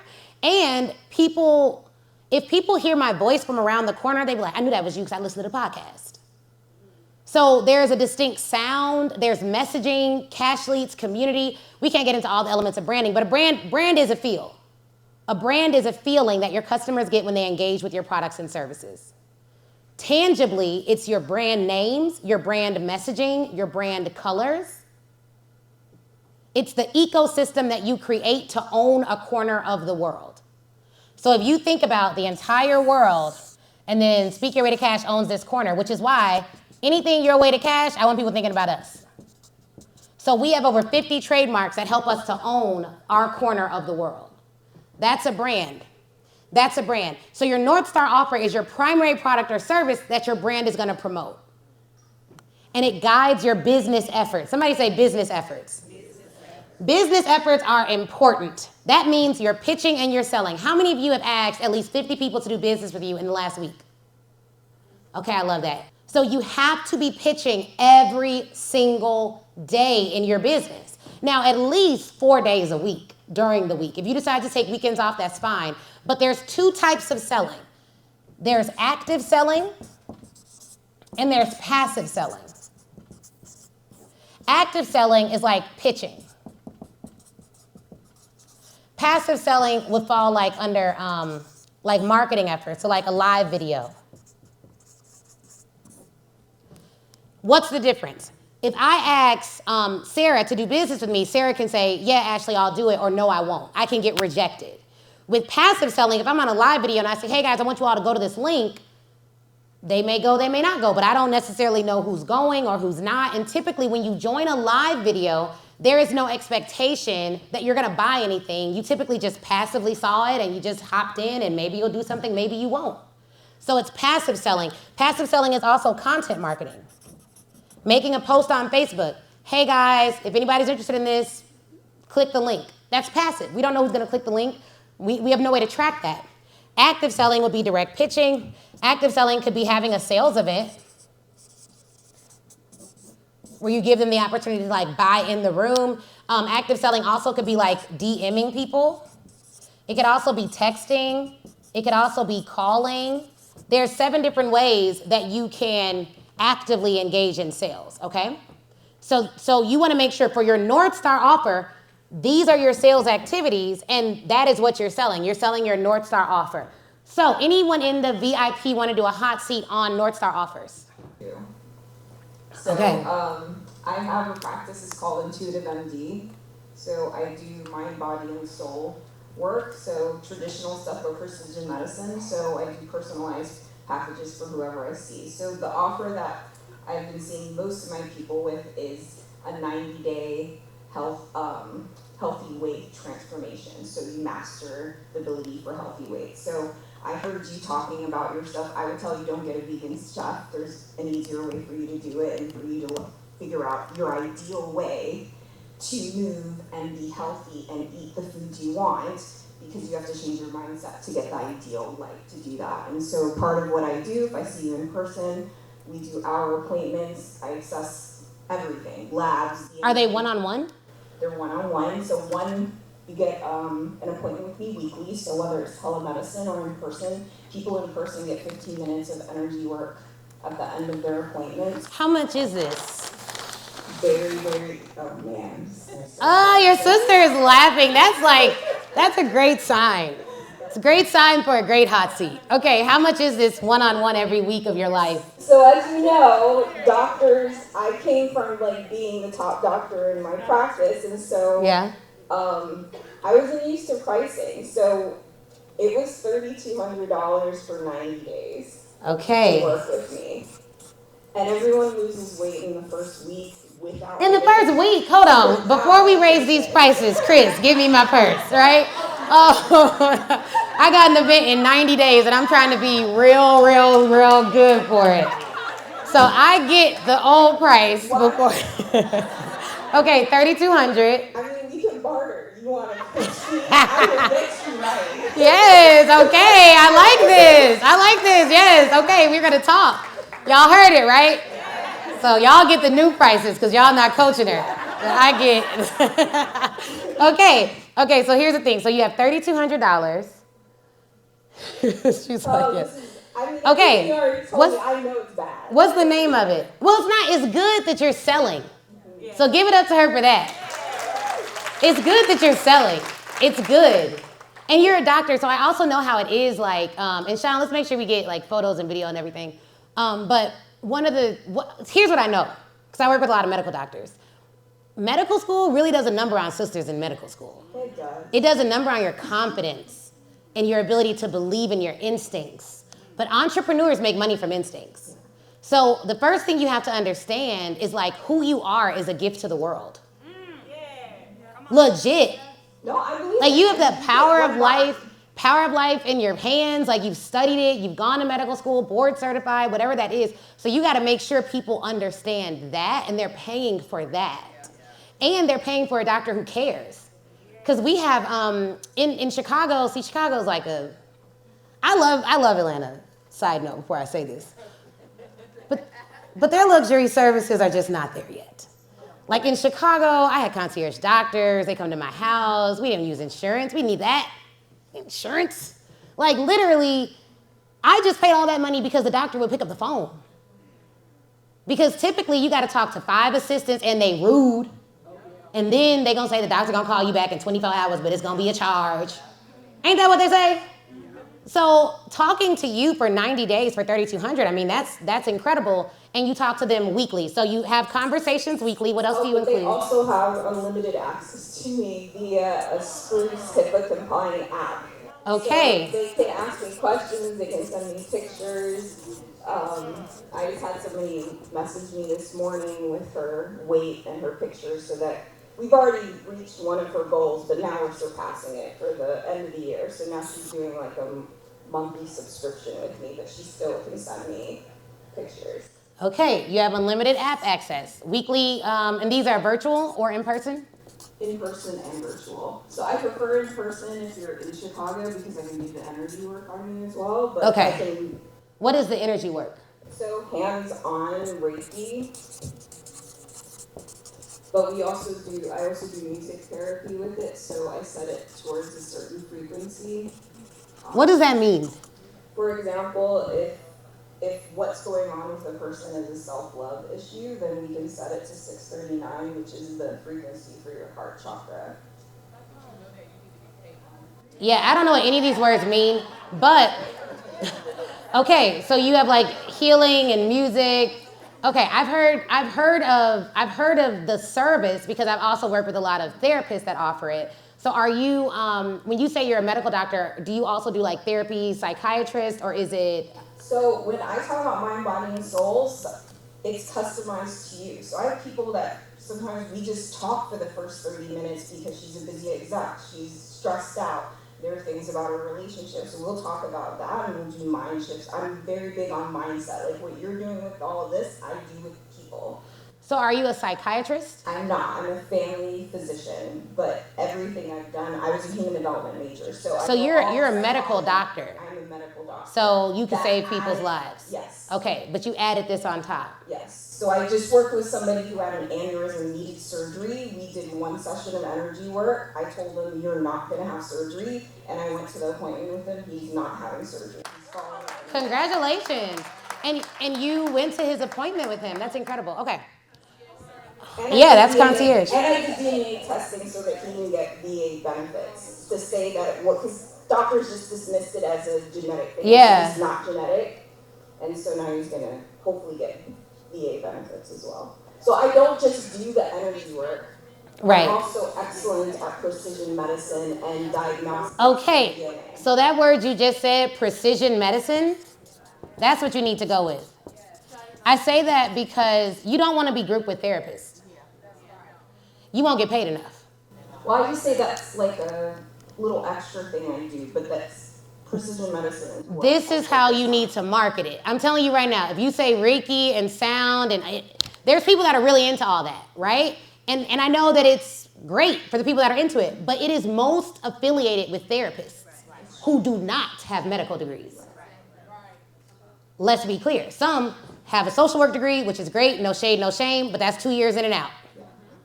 That is not board certified. And I do my own supplements too. Like I mix it for the person. See, this is what, so you get that too in this package? Yes. So here's what's important for you to know, like, right? Because medicine does not teach you marketing. Marketing is about language, you guys. So if you say, hey, I have concierge medical services, I practice what I have deemed as precision medicine, and it's a luxury service for people who want to get their mind, body, and spirit right. That takes you out of the therapy bucket because therapists are paid like $180 an hour. And I think that's high. Like it could be less. It could be less. So you don't want to be in that bucket. Also, just as a general thing, it's not better or worse, but people who have medical doctorates need to be known as medical doctors. They should not be grouped with other people. And particularly in medicine, it's more confusing than in other fields because psychiatrists and psychologists sounds exactly the same. Only one has a medical doctor though. So it's not good branding on the medicine side. So that means you have to do really good marketing and branding so that people know what they're buying from you. The same with law. You don't want to be, but lawyers and paralegals, like people know it's like a big difference. But in medicine, it's not that big of a difference because you have like dietitians, you have like it's so many different fields. You need to always say like I am a board certified doctor. So that people know, because otherwise they won't know. And if they don't know, they can't pay you like they know. So all of this happens. What else do you do? Oh, you mean on top of all of that? Yeah, is there anything else? Going to their doctor's appointments, is that included? Well, I can get on the phone. So, I've done this for other people, second opinions. as part of it. I can also do traditional primary care as well. So if you need a pap smear, an IUD, those sort of things, I feel like those are kind of like the run-of-the-mill things. So You could do shots, vaccines. Of course. Okay. I can do medical weight loss as well. Like the Ozempic. Mhm. Okay. Oh, Ozempic, don't use that. Use Mounjaro, you get more weight loss. Okay. That's my problem. I give everything away. But So with your and I can see kids and teenagers and adults. Girl, we will put you on a plane because I do not like going to the doctor. See kids and adults. Okay, awesome. I can do lifestyle and health audits, so I can come into your life and kind of, I can see very quickly what's wrong with somebody because I have an intuitive part to it. So like claircognitive, meaning I have a gut knowing about people. Okay. Here's the thing. Y'all see how when I asked her what else she does, she was like, what more? Well, I guess I could just do all your medical physicians for the whole family, and then we'll just throw in supplements. And so you do all of this, and this is for 90 days, $3,200. And that was because my dad's a physician, and he thought it was too high initially, and then someone else told me they thought that I was charging like $15,000 for this. That's how I realized it was low. Yeah, what's 3,200 divided by 3? It's like 1,100 or? Okay, so just so you know, concierge physicians are charging anywhere from, like for my daughter, I think it was like $500 to $700 a month. But for me, it was probably gonna be like $1,200 to $1,500 per month. But they don't do all of this. They typically, you can get, like for my daughter, it was like they saw her 4 to 6 times a year, and then whenever I wanted, I could call. But they weren't doing like assessment level stuff. There was not an outcome. So you're providing a program because it's outcome specific. Now the people who are losing weight, are they doing the medical weight loss stuff or are they doing something else? So the people who are losing weight, some of them are using medical weight loss, but everyone loses weight from the first week. Somebody lost weight just from my energy work because she had all this shame and guilt. We did some things about your childhood, and so that was 1 week. So she started losing weight before that. I also give you biohacking things because any pathophysiology is pretty easy. That's why I say you don't need to do vegan. So biohacking, like you can tell them what they should and shouldn't eat for their body type. Yes, but you can still, so there isn't really a huge diet or restriction. I don't give you a diet because everybody's different, and so your ideal body comes with your ideal life. Okay. Awesome. So that's something else, biohacking. Yes. One of the things, like there's a couple of these things that we've talked about. So I do think that this is a little bit too low. I think that you should have 2 offers. I think you should have a concierge physician offer. So you provide concierge medicine for people who don't want to wait in long lines and have to go through 20 hoops to talk to their doctor. Mm-hmm. This is for busy executives and people who just don't want to go to the doctor. I think now with Obamacare, people have to have some level of insurance, but you don't have to take insurance. And there's a shortage of concierge physicians. People don't want to go to the doctor. Like no one wants to waste time. If you are someone who is about your business, you're not trying to waste time. So you don't want to be wasting time in a doctor's office. So you should have a concierge physician offer. And this can have levels, right? So the first level is like $1,500 a month. And you provide primary care. That's it, right? The second level can be $2,500 a month. And you can provide primary care for them plus one other person in their family. So 1 plus 1. And then you can have a third level, $3,000 a month, and you'll do it for the whole family. Whole family, and you could do like up to 4. And that can include 1 to 2 children, right? So this is just primary care.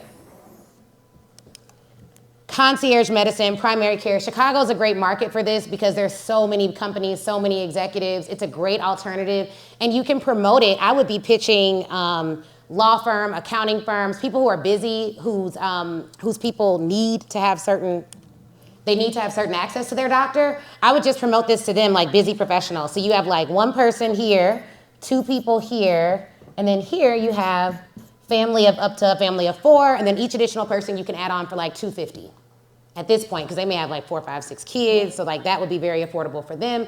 And what our concierge doctor was able to do is she was able to run some of our tests through insurance.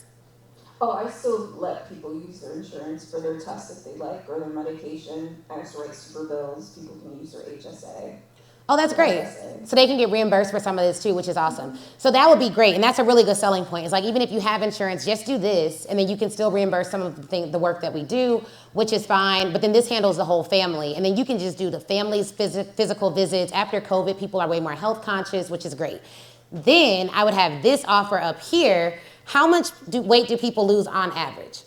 About 25. 25 pounds in 90 days? Mm-hmm. Okay, cool. So you have 25 pounds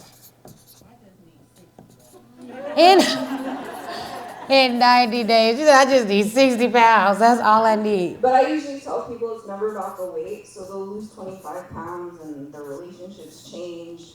It may be that they start, like one of my clients quit her part-time job to start doing her full-time business, and so she's happier. She's so people kind of transform their lives. The weight is how they come to me, but it's not really about the weight. So that's what you got to talk about, is the weight, because that's how they come to you. Now here's the thing. We know that, I know in fact that people who work with us, we've had marriages changed and all types of great things have happened for people. But what they come to me for is to make more money. So every day I'm talking about making more money, because that's how they come to me. All your marketing message is supposed to do is to get them in the door. What your services are supposed to do is to change their life once they're there. But all your marketing message is supposed to do is to get them in the door. It is the honey. If you do not sell the way they buy, they will not buy. So for you, up here, they're buying weight loss. Down here, they're buying convenience. Down here, they're buying time and health. Up here, they're buying weight loss. So if it's 25 pounds in 90 days, then I would call the program something that involves that name. Let's lose. I have my 25 pound and 90-day booster, 90 days less weight program, or something very clear and simple that will get them excited. Clear. Yeah, but put weight loss in it. Because again, if they're coming for weight loss, that has to be in the name. Whatever they're buying needs to be in the name. Clear is better than cute. So even if you call it, you should be in our 25-day program or 90-day program to lose 25 pounds or more. That is clear, and people know exactly what you're selling. If your name doesn't take any of the weight of selling your offer, then you have to do all the selling yourself. If your branding doesn't take any of the weight in selling your offer, you got to do all the selling yourself. You put a lot of pressure on yourself if you don't have good branding and marketing messaging. So to take that pressure off, we want the right name, we want the right branding, we want the right messaging. It's all about losing weight. Every day on your socials, how many people have you helped lose weight? Okay? 15, yeah. So if you have 15 success stories, seeing patients at the end of February, so about 15. Which is great. So if you have 15 people who will testify to this, then every day on your socials, you want to be telling their stories. Before and after pictures. Meet Sarah. She came to me and blah, blah, blah, blah. She lost X amount of weight. Then you tell her whole story. But it wasn't just about the weight. All the other things she lost. You could have a whole video series where you're just talking about Sarah, and then at the end of each call to action, if you want to lose 25 pounds in 90 days, book a sales call with me. Now, 25 pounds in 90 days. I don't know how much a BBL costs, but I think you should price it less than that. Because I haven't really looked into it for real. Chris would never have it. Just come home one day, 20 pounds less. Wait, what you do? You don't worry about nothing. Don't worry about these bandages, baby. These bandages is fine. I fell outside. But whatever the BBL costs, make it less than that. Because people who are really going through weight loss, they're looking at things, they're looking at all the options. So they likely will know. And if you're like, look, I could do this whole thing for 5K. Now you have a couple options. You could do 7,500. You could do 10K. You could also streamline this offer and take stuff out. So, hey, you don't have to meet them I know you like to do that. So maybe this in-person work once a month, but they have access to you on demand through an app every other time, and you're giving them a very specific plan. and you have to synthesize this down to a framework. So you mentioned a lot of things you can do to help people lose weight. We need a framework. Hey, our 90-day plan involves 3 areas: mental, emotional, physical. Mental, spiritual, physical, whatever your 3 areas are. And like you give them one thing you're going to do in each of those areas, and then you give them a system for how you're going to do it. And the system is we're going to meet bi-weekly virtually. We may be able to do 1 meeting in person a month. Every other meeting is going to be bi-weekly. It's going to be virtually. And then you're going to have access to me any other time here. And I'm going to be checking in on you weekly. Those check-ins can be automated. You can set it up to automatically send them a text. The other thing to consider is you could run this as a program 4 times a year, because every quarter. And then you put multiple people in it. They all pay $5K, and you take 5 women at a time. Yeah, that's always been the goal. We didn't quite get there. And then we wanted to do a retreat as well. So, at some point. yeah, that can happen. So you got to have your marker. So the retreat is probably something you would really like because you like working with people. You like feeling their energy. Like that's something you really enjoy. That's cool. That's the goal. But how many of y'all have done stuff that like felt good but didn't make no money? Okay, that is how we distract ourselves from building wealth. Is by doing things that feel good that don't make no money. I love preaching. Like I could be like preaching that's not gonna pay my bills. Like I'm not a preacher, right? That's not what I do. Now I like ministering to people. I like helping people. Sometimes people that really can't do anything for me back. So I need to make money so that I can give from my overflow to help people and not have to charge the people that need help. People that need help, I just want to help. I don't want to have to charge them. I don't want to have to like put them through anything. That's where I need to get to. Yeah, but you got to get there right now because we got to make this a profit center. Yes. So you can reward yourself. Hey, I make my first $500,000. I'm going to do a retreat and I'm going to sponsor 1 ticket. I love that. Okay. Because you're a giver, you want to help people. I could like literally see it all on you. Like that's what you want to do. And you really care about these women. You care about weight loss. You instantly gave me advice because you heard about my journey. That means this is really what you want to do. This is what you have a heart to do. You have to understand that if you have a heart to do it, then let's keep you in the game by making sure you don't leave the game early because you don't have the money to stay in it. That's why I'm here today. Yeah, so like we want to keep all y'all good people, all the bleeding hearts. Great, we want y'all to stay in the game. You want to know why bleeding hearts leave? Because the pockets is bleeding. Yeah, that's me. That's why they leave. But they're good people, they're nice people, and there's a level of shrewdness and grit that is required to do business well. There's a level of I'm going to have to hurt some people's feelings to do business well. And I need you to have the courage to be disliked, which comes from a soul level, deep-rooted confidence. And you have to be sub to the mission. All of us have to be sub to the mission. If your mission is ensuring that we have more healthy women and men across America, then that mission is bigger than any one person. So that one client who can't pay you because you're sub to the mission, love you sis, gotta move. Because you can't risk millions of people not getting what they need from you because you're over here playing with people who cannot pay you. Go make the money and then help those people. All right, I'm ready. Okay, so 10K. If you could do it as a group program, you could do it at 5K. You could charge 10K for the program. You could relaunch it and do like a $7,500 like bonus, and then you need to streamline this offer. 3 areas. Give yourself a framework and a system. Okay? Now, here's the other thing. You have a lot of physicians in your life. You said your dad's a doctor. You probably know a lot of doctors. Do you have friends that are doctors? Yeah. Okay, they can't help you with this. No, they can't. They just can't. It's the same way, like, I didn't ask none of my lawyer friends how to make $1 million on my own. They could tell me how to make $1 million as a partner at a firm, but they have a system behind them that's already built. Come on, tell the truth. So they couldn't help me with, like, what I have to go through. Do you want to grow this? I do. Okay, I'm going to tell you something. You ready? I'm ready. You got to let go of that piece of you that is a little bit scared of the rejection that comes from disrupting the medical industry. Come on now. Because this ain't how doctors move. But doctors are letting a lot of people go sick. They're not helping people the way you're trying to help people. And they're not telling people the truth because doctors have way too many patients to see to care for anybody. And doctors can't even care for themselves. My doctor told me to eat healthy. I was like, well, how do you do it? Because we both got busy schedules. She was like, I don't. I eat McDonald's every day. It's true. And that was me. That was me a year ago. Yeah. There's a book by one of my former mastermind clients, Dr. Sandra Dalton. It's called Sacred Rest.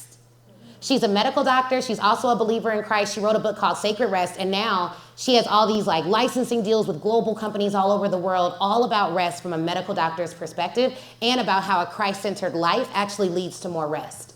But she's a medical doctor, so if you haven't read her book, you absolutely should read it. She's also just an incredible person. But I say that because it's similar. It's like she's a medical doctor talking about rest. That's disruptive. You're a medical doctor talking about health. It's sad, but that's disruptive. So you have to be able, all of us need filters. You can love people and not take their advice. I consider everything. I don't accept everything. You know what I mean? So you got to let go of that part of you, and it's going to help so many people. And I want you to think like, I got to be sub to the mission. Sub to the mission, sub to the mission. Even the Bible talks about we can't like trust our hearts just off bat. Entrepreneurship is counterintuitive. Okay? So you got to be able to look at your numbers. You should know this number by heart, whether it's 13 or 15, and then start interviewing these people and getting their stories and making sure they can share their stories, and then look at your ethical rules about how you can share their stories. If at all, what steps you need to go through and what needs to happen. The other thing is, because it is disruptive, you need to retain an ethical lawyer. At least talk to them for an hour. An ethical lawyer is going to be able to tell you, based on your ethical rules, what you can do, what you can and can't do to market. And the way I use my ethics lawyer is I tell her what I'm going to do, and then I tell her, make it legal. Because lawyers are similar to doctors in that sometimes they're just way too risk averse. So you got to tell lawyers what you need. Yeah, like lawyers they don't tell the CEO what to do. The CEO tells the lawyer to make it legal. Like the lawyer will then give restrictions. This is what you can do, this is what you can't do, blah, blah, blah. But you're going to have to tell them your goal. That way they know what you need. But this is very disruptive. I'm very proud of you for doing this. I think this is incredible. And I know you help a lot of other people with work and healing work and all that. And you probably have your own person to help you with your own stuff. But I'm telling you, from coaching a lot of medical doctors, they don't say they're doctors enough. They don't say it enough in their marketing. They don't say it enough. And a part of it, I don't know exactly what it is for everyone, but once I get my medical doctors saying that they are medical doctors every time they introduce themselves, board certified, not to be confused with folks who went and got a certificate over the weekend, because y'all also get looped in with them.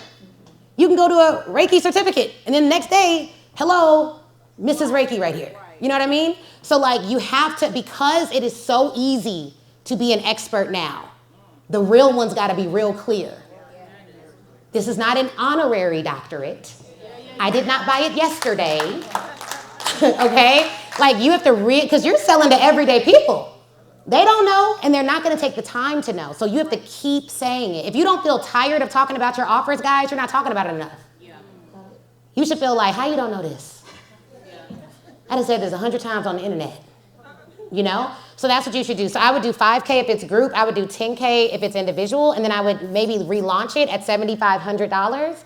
And then down here, I would do this, but only family medicine. And for all the stuff that's up here, I would make a chart underneath these three things and say like, okay, this is what I'm going to include. This is what I'm going to include here. This is what I'm going to include there. And at the highest level, you give them some bonuses and trinkets. And then you're going to have to be disciplined with what you do and do not give your customers, because you're just doing them a disservice. The more you give people for free, they become gluttons. Oh my God. Information gluttons. I've already experienced that. Yeah, that's how, so you give people free, so they're like free. They never buy anything, and you're like, why aren't they buying? And it's like, you have created customer gluttons of information. So you want to make sure that you're really clear about what you do and what you don't do. Eventually, you guys will have people in front of you that will deal with your customers so that you aren't the one dealing with them indirectly. I try to not be the bad guy. So we hire people to like say, no, that's not going to happen. She's not going to do that. Like, and you know, you work with people, so you got to protect yourself, because people come with all their emotions and all their things, and you don't want to take all that on. That takes like a whole separate skill set. But that's how I would redo this North Star offer for sure. And your messaging, this is gold here. You'll have to educate the market on what this is. And is this a commonly used term in medicine? It's starting to. There's a small niche that's doing it. But you're right, there aren't a lot of doctors doing precision medicine. Yeah. So you'll have to do that. So precision medicine, that's like a good money word. Biohacking, another great money word there. And then you creating your own supplements is gold. You should make videos of you actually doing that and like what that looks like and how you do that. Reserving the anonymity of your clients. You have medical weight loss, that's fine. The energy work, music therapy. I really like music therapy. I think people kind of know what that is as a modality. And then, the app access. Unlimited secure app access. This, the other thing about your offer is making sure it's scalable. So you need to figure out what is your capacity with this offer.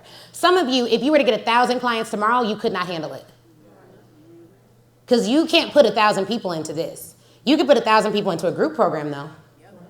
But you couldn't put 1,000 people into this. And then the way you scale this, I assume, is by having other physicians or nurse practitioners that can work on your behalf. So you'll eventually want to think through that and maybe start a pipeline from some medical schools to start getting some people to do some internships and things like that. But this is great. I think it's really good. Give it up for her. How you feeling? Okay, what's your takeaway, your big takeaway? No, this is amazing. I just need you next to me daily. Oh, I don't do that. So I don't have that offer, that unlimited, the Ashley Genie next to you. Okay, so today what we're going to do, wake on up. Yeah, you'll do this. So for you, it's a mindset shift of this may not be how medicine is practiced, but it should be. Right. And so I'm going to be a pioneer. Yeah, you're going to be a pioneer in that space, which is great because we need that. We need that. Thank you. Thank you. We need that. Okay, awesome. So you have elevating your sales messaging. Where do clients experience your messaging? So this is actually in you guys' workbooks. So there's a page. The page numbers are at the bottom of the workbook. But this is great because we're about to talk about, we're going to take a 5-minute break, and then we're going to talk about the cash infusion strategies. So on pages 5 and 6 of your workbook, we give you guys all these different client acquisition channels. Client acquisition channels, which is great because this is where you can actually find all of your customers. And after you determine, hey, what kind of brand am I going to be? Am I premium? Am I this? Am I that? You want to make sure that your messaging comports with that in your sales presentations, your PR outreach, how you reach out on PR, in-person interactions, all of that, okay? So we already did like a couple different hot seats. Okay, so when we come back, we're gonna do some we're gonna do a cash infusion strategy, and then we're gonna talk about systematic sales planning. Is this good? You got some value? Okay, we're gonna start back right at 12:05, all right? All right, awesome.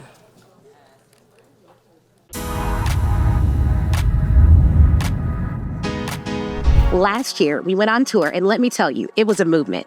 Every city sold out. Chicago, Atlanta, Houston, Dallas, DC. Experts showed up, locked in, and walked away with strategies that transformed their businesses into high-ticket offer powerhouses. And this year, we're doing it bigger, better, and more impactful. Because in 2025, it's not just about landing speaking gigs. It's about building a corporate offer that brings in $25,000 or more per client. And we're going to help you do it live and in person at the Your First $25,000 Corporate Offer Tour. And listen, if you've been struggling to land high-ticket corporate deals, this is your moment. So let me break it down.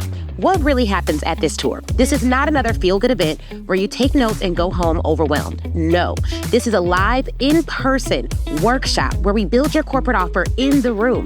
You will create a ready-to-sell $25,000 corporate offer that clients actually want. You will learn exactly how to pitch, price, and position your offer so companies and clients say yes. And you will leave with the confidence and strategy to start selling this offer as soon as you walk out the door. Last year in Chicago, we had attendees sign clients in the room. One entrepreneur came in with no corporate clients and walked out with a deal on the table. In Atlanta, we met a woman who was landing government contracts but felt stuck. She came to the tour, restructured her offer, and now knows how to pitch one-to-one without going through the lengthy RFP process. Her business was able to grow. In Houston, we came right after a storm, and instead of canceling, we showed up and created a safe space for experts to learn, connect, and get breakthroughs in their business. We didn't just talk sales strategy, we talked mindset and then gave them a plan to secure corporate deals and did cash infusion strategies so that they could leave knowing exactly what to do to get more money in their business. In Dallas, we went deep into brand positioning. And in Dallas was where we were introduced to none other than Pastor T.D. Jakes. Yes, real connections happen as a result of the high caliber experts that came to the room. And let me tell you about DC. This was the largest stop of the tour, sold out first. There was a line out the door to get in, and we did an exclusive bonus session just answering questions before the event even started because the demand was that high. This year, we are adding New York. And as of right now, New York has almost the most people on the wait list. Look, there are only 50 seats per city. On the day tickets drop, it is only for $99. If you want to sell high-ticket corporate offers, if you're tired of guessing, tired of spinning your wheels, trying to figure it out alone, this is your chance. Come and spend one day with me in person and walk out with a bulletproof corporate offer that's ready to sell. Whether you're selling to huge companies, whether you target small business clients, or anyone in between, if you sell services, have an expertise, you need to be at the Your First Corporate Offer Tour. Get on the wait list now, or if tickets are already open, get your seat, because once they are gone, they're gone. I'm coming to a city near you, and if you don't see your city, fly to the nearest one, because this is not a movement you want to miss. I'll see you in the room.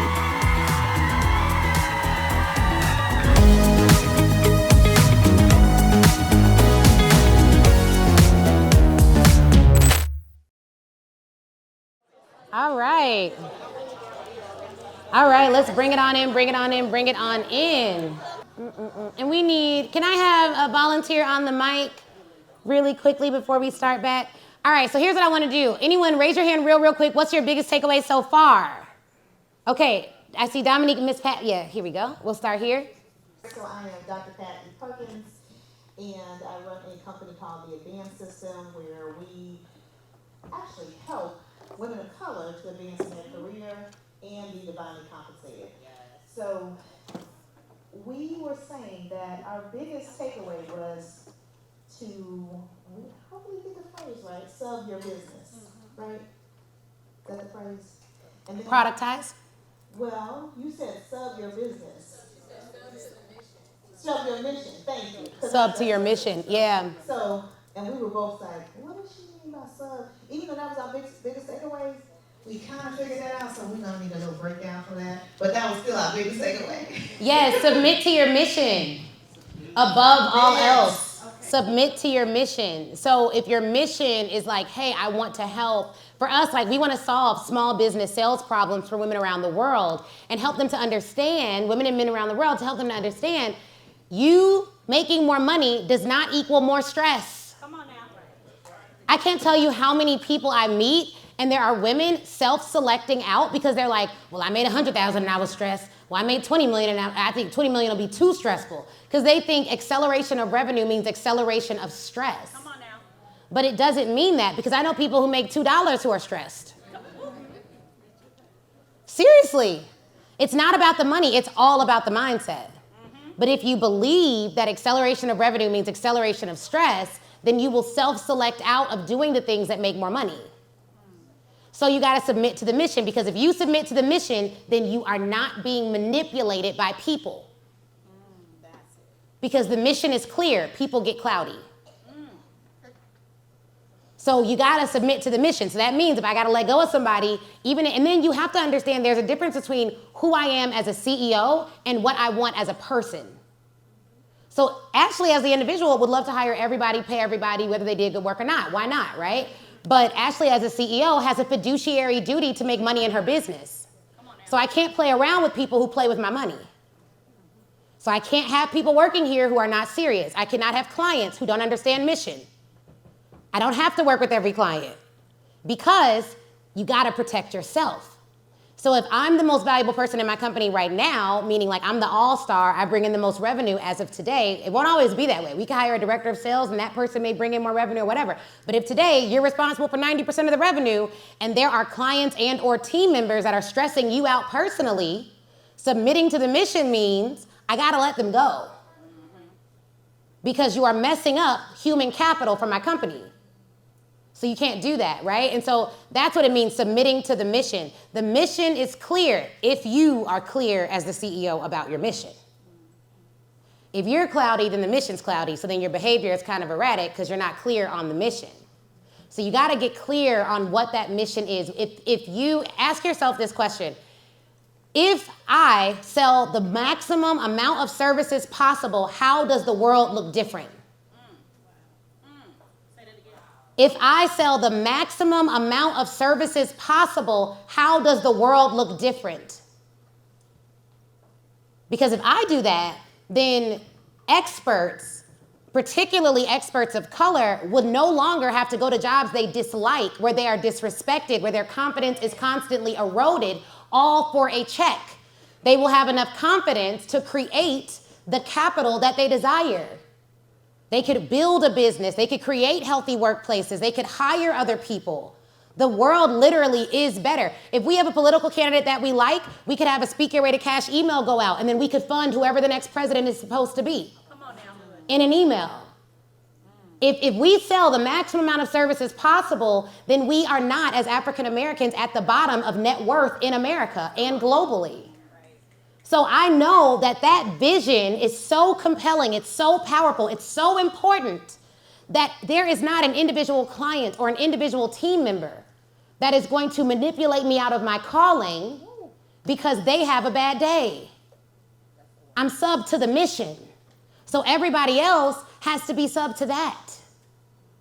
So it keeps me from getting manipulated. Many of us could do more work if we weren't always being manipulated by kids, family, customers, bosses, everybody in between. Some of y'all, when you go to check out at the Walgreens, they be like, do you want to do that? You be like, dang, I guess I should. Do you want to do that or not? Do not be manipulated. Like we have to make sure we are not just going with the flow. Entrepreneurship is counterproductive. We create new currents. We do not go with the flow. We create currents. You don't have enough buyers in your business, then you need to be creating buyers. Not enough demand for your services, you need to be creating. You have the power to create. That's why you're an entrepreneur. And we forget that by being heavily manipulated by everything and everybody. So it requires a true level confidence, not the surface level. A deep level soul knowing of who you are and what you are put on this earth to do. You should wake up every day with your mission in mind. And some of you are like, this sounds intense. It is. It is intense. It is. Like, we're talking about changing the world literally. Yeah. You know what I mean? Like, I was in prayer and I was like, man, okay, I'm supposed to work with people who are willing to disrupt systems. Healthcare systems, education system, police system, policing systems, coaching systems. So it is intense. Now, everyone's mission is different. Maybe it doesn't require that level of intensity, but for most of you, you actually would be more intense, but life has covered up your calling, so it's watered down. You know when something's watered down, it means that it was originally potent, but over time, a lesser substance made it weaker. And we have a lot of people showing up weaker when their potency is strong. But life's problems have diluted the power that they actually have. I'm not trying to make you something you're not. I'm trying to show you who you really are. And this takes real leadership, because can I be real? Say real. Let's just be real for a minute. You want to know why we got so many entrepreneurs out here that are just calling it quits, phoning it in, and acting like it ain't gonna work? Because a lot of the coaching voices in this space want many thems, not individual people. Because their ego is reliant on duplication. But I will know that I'm doing my job when I see a client doing her thing and she does not look like me, she looks like her. A powerful her. And the reason why everybody can't talk like this, I'm telling you, because most people only want you to be like them, do what they say. Do you want to know the signs of a cult? Come on, the signs of a cult is the first thing they do is they take away choice. Cult leaders have great mantras in the beginning. But if you study all of them, control is what they want. So if people aren't encouraging you to think in a different way, that is where you get cults from. So really, we think of cult leaders as like, the big ones that we know, but the true thing is that the cult is the media. Every cult has its own objective. They want you to think a consistent way. At one time, everyone thought the economy was good. It wasn't because it was actually good. America was still trillions of dollars in debt. It was because the media messages prevailingly were like, things are going really well. This is what our charts say. Do you know that all data can be manipulated? Tracy's a PhD and a doctor and a lawyer and a master's and everything, tenured professor. She will tell you, you can hire, in law, where are my lawyers at? We could hire an expert. Do you know in every court case, there's a plaintiff and there's a defendant. Both sides have their own expert. How can that be? Because we pay them. And you know what they do? They read our case and then they go and get data that supports the case of the person who pays them. So all data can be manipulated, which means you guys are world leaders. I'm just gonna call it. World leaders have to be strong enough to know what to listen to and what to ignore. You have to be able to consume a large amount of data and information and then make your own decision. So when I say sub to the mission, that means y'all are gonna wake up every day and you need to have a clear mission. Write this down.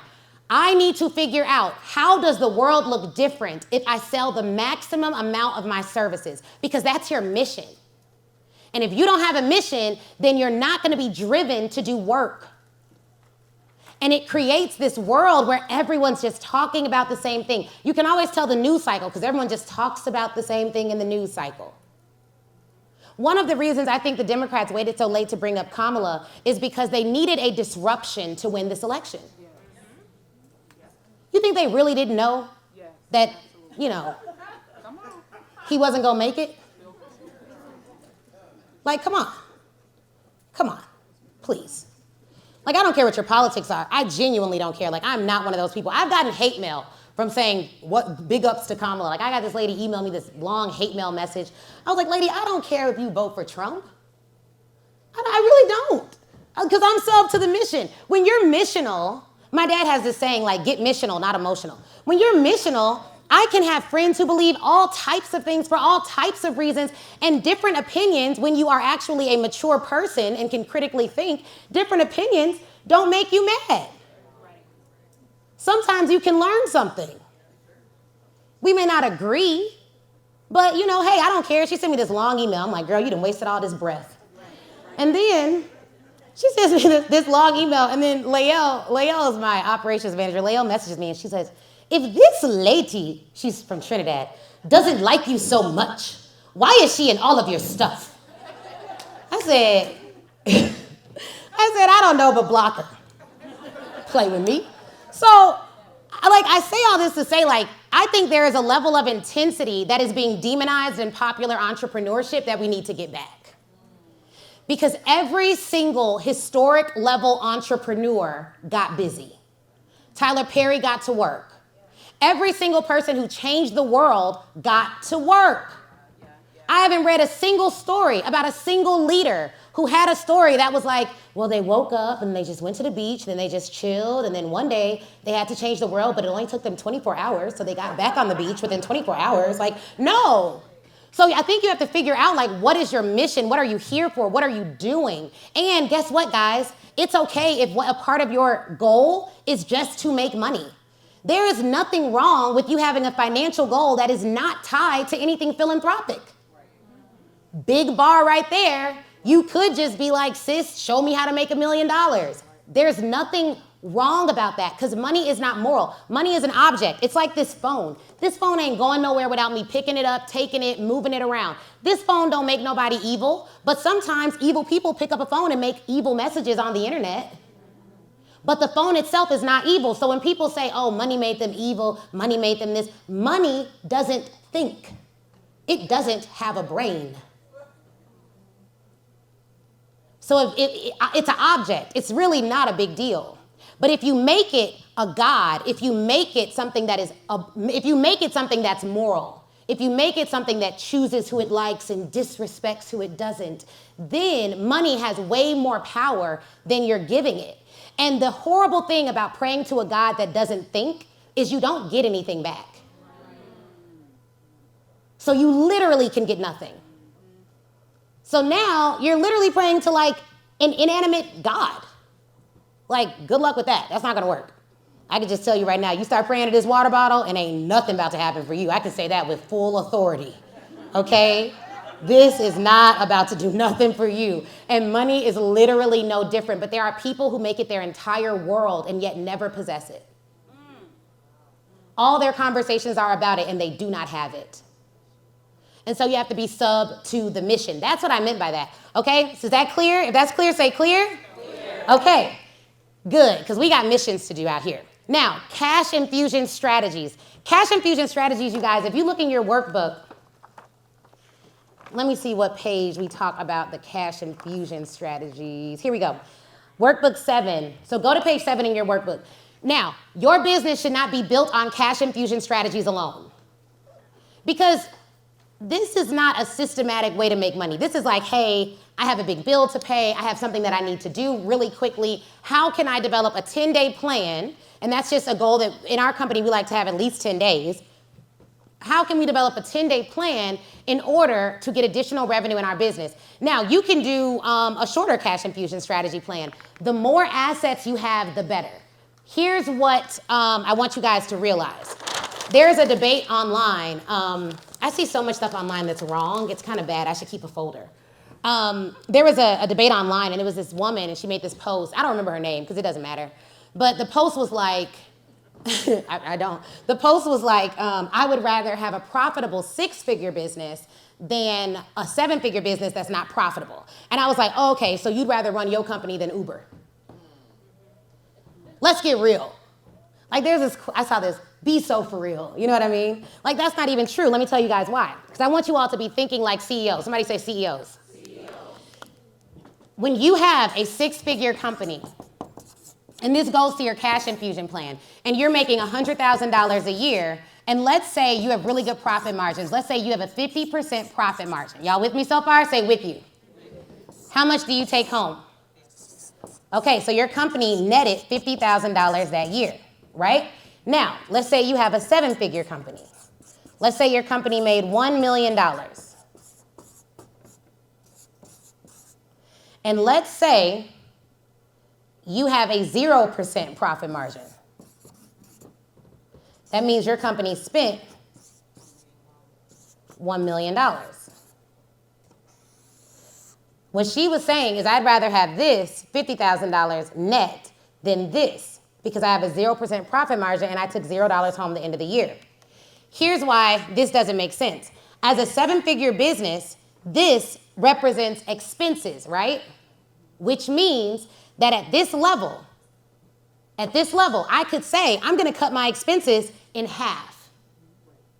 And then what do I take home then? If she cut her expenses in half, what does she take home? She would take home probably $75,000, right? Who has more money? This gives you options. This keeps you small. 7-figure companies, what people don't realize about when you make over $1 million, $2 million, $3 million, whatever it is, you manipulate your financial statements legally. I ain't talking about making stuff up. I'm talking about you literally have a meeting with your accountant and you sit down and you say, okay, we're bringing in $125,000 a month. At the end of the year, what do you need to show? Well, I'm buying a house this year, so I need to show a little bit more money, so I'm going to pay myself more. Here's another thing. Sister girl up here, she probably paying herself $25,000 a year. My company could bring home $0 and I could still get a $125,000 salary. Let's talk business. Somebody say business. So when people make those statements, it always exemplifies to me that they aren't doing numbers. And anyone who, like, there are some people that really just maybe they aren't meant to own a business. I don't think there's anything wrong with that. Personally, I could have been a millionaire in my day job. There are day jobs that pay millions of dollars, seriously. And if you don't want to do all the work that it takes to really grow a company, just go get $1 million day job. Be great in your day job. It's still going to take a lot of work. You still have to be a leader. You're still going to have to do some things. But you can make money anywhere. But if you're going to do business, do business. And if you can do numbers, because everyone can. But if you can, then I think you're doing that impact income continuum a disservice not to make more money in your business. So down here, you have options. You have options. And guess what? I bet the email list size is really small up here. When you make more money in your business, it does not just represent the dollars. It represents impact. It represents your email list. It represents your social following. There are a variety of other assets that you're growing down here. So when it comes time to do a cash infusion strategy, if you have to choose whose email list you want to work with, which one you want to work with? Because that means that she is making more money on average per client, more than likely. Depends on the offer. But it definitely means she has more reach. Someone say reach. So here we go. When you're doing your cash infusion strategies, the first thing you want to do is an asset audit. So you want to know how many people are on your email list, how many people are following you on social media channels, how many people are in your phone, how many people are following you on LinkedIn. You want to do an audit of all of your assets. Why? Because we need to know where can we get the cash infusion from. You have to have something to work with. If you're doing this from scratch, you have to go get assets before you can get a cash infusion strategy. You cannot just launch. Like, you can't just do a webinar and think you're going to make money. You do not make money from doing events. You make money from the people who show up. So if you don't have people on your email list to sell to, or you don't have leads, you cannot generate income. So the first step is, where are your assets? Where are your emails? Where are your lists? Now, if you're selling to corporations, you can straight up buy leads. It's legal. You can just buy leads. You can download leads. There's nothing wrong with that. You have to comply with the Canned Spam Act. It governs how you can reach out to people cold. So just Google that, ask ChatGPT to break it down for you. But it's literally an act that governs how you can reach out cold. There's laws that govern how you can text people, what time, all of that. So you got to comply, but you can buy leads. Okay, that's the first step. Many of you already have leads. How many of you at least have an email list? Okay, great. So you already have something to work with. So now you have to decide, what are you going to sell for your cash infusion strategy? So your first step is to evaluate your assets. Your second step is to figure out, based on these assets, what are you going to sell? Now, another asset, your email list should be broken down. You should have a list of former buyers, people who have spent money with you already. This is the easiest group of people to invest with you again. So if I already had clients and I needed a quick cash infusion, I'm looking at the people who've already spent money with us. That's the first place I'm looking. Then, what are you going to offer them? This is secondary because let's say you have a list of buyers. They've already bought your North Star offer. You may have to create a secondary offer to sell something to them. People who've already bought your training, you may have to give them a secondary training. So for the purposes of a quick cash infusion, you want to know, what am I going to sell these people? Like, what makes sense to sell them? And I typically like to sell something that's on demand, something that I can run a sale on. The other asset you want to think about is, what offers do I already have? What are all the things you're already selling? Some of you have, how many of you already have a course? Okay, how many of you have a course that really ain't really selling right now? It's just kind of there. Okay, courses, as long as they're passive delivery, because courses are not passive income. Let me just dispel that myth too. Anything I got to sell actively ain't passive. Passive is like, I don't got to do nothing with like my stocks. Like, that's passive. But like, nothing else is really passive. My Airbnb feels a little bit passive sometimes. But like, nothing else is really passive. So you have your assets, you have your offer. Then after you have your offer, then you want to figure out, what is the sales vehicle you're going to use to sell it. And this is where you're going to do a little bit of the planning. So you can do something like an email launch, a 10-day email launch. You give people emails for 9 days. On the 10th day, you launch the sale to your course.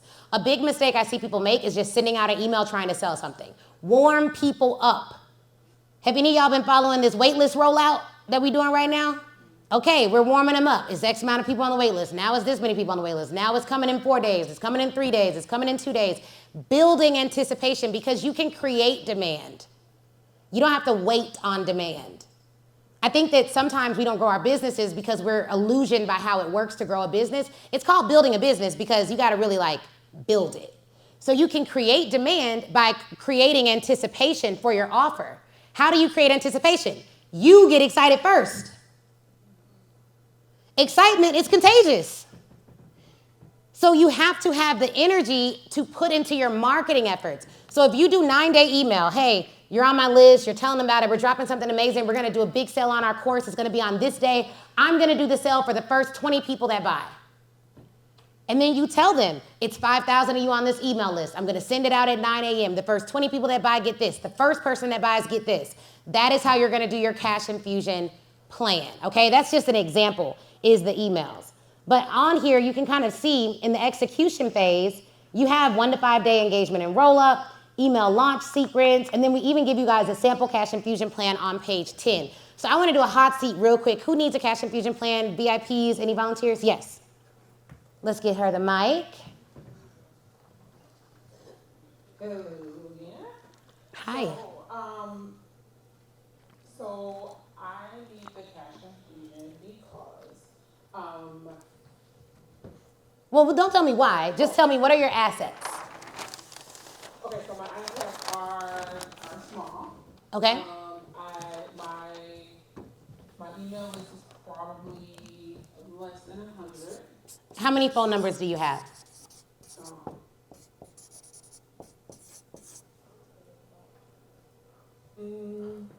Do you always ask for phone numbers for everyone who you get their email? For the most part, yes. Okay, Yes. so probably about 100? Yes. Okay. Social media? Social media is about the same. 100? Yep. Do you have an Instagram account, Twitter account? Like, what are the assets you have? I have Instagram, Facebook, and Only one Instagram account? Yes. Okay. And how many are on there? 100? 2? No, it's less than 100. Do you post? Okay. I mean, I do, but yeah. Facebook, same? Yes. What about personal Facebook? Personal Facebook, I'm a little, probably 300. Okay. What is your offer? A women's conference. Okay. What kind of women? Women of color. What kind? What kind? It's a lot. What kind? Entrepreneurs, women, just women of color, age 35 and older. So it's called the Rites of Passage to Sisterhood.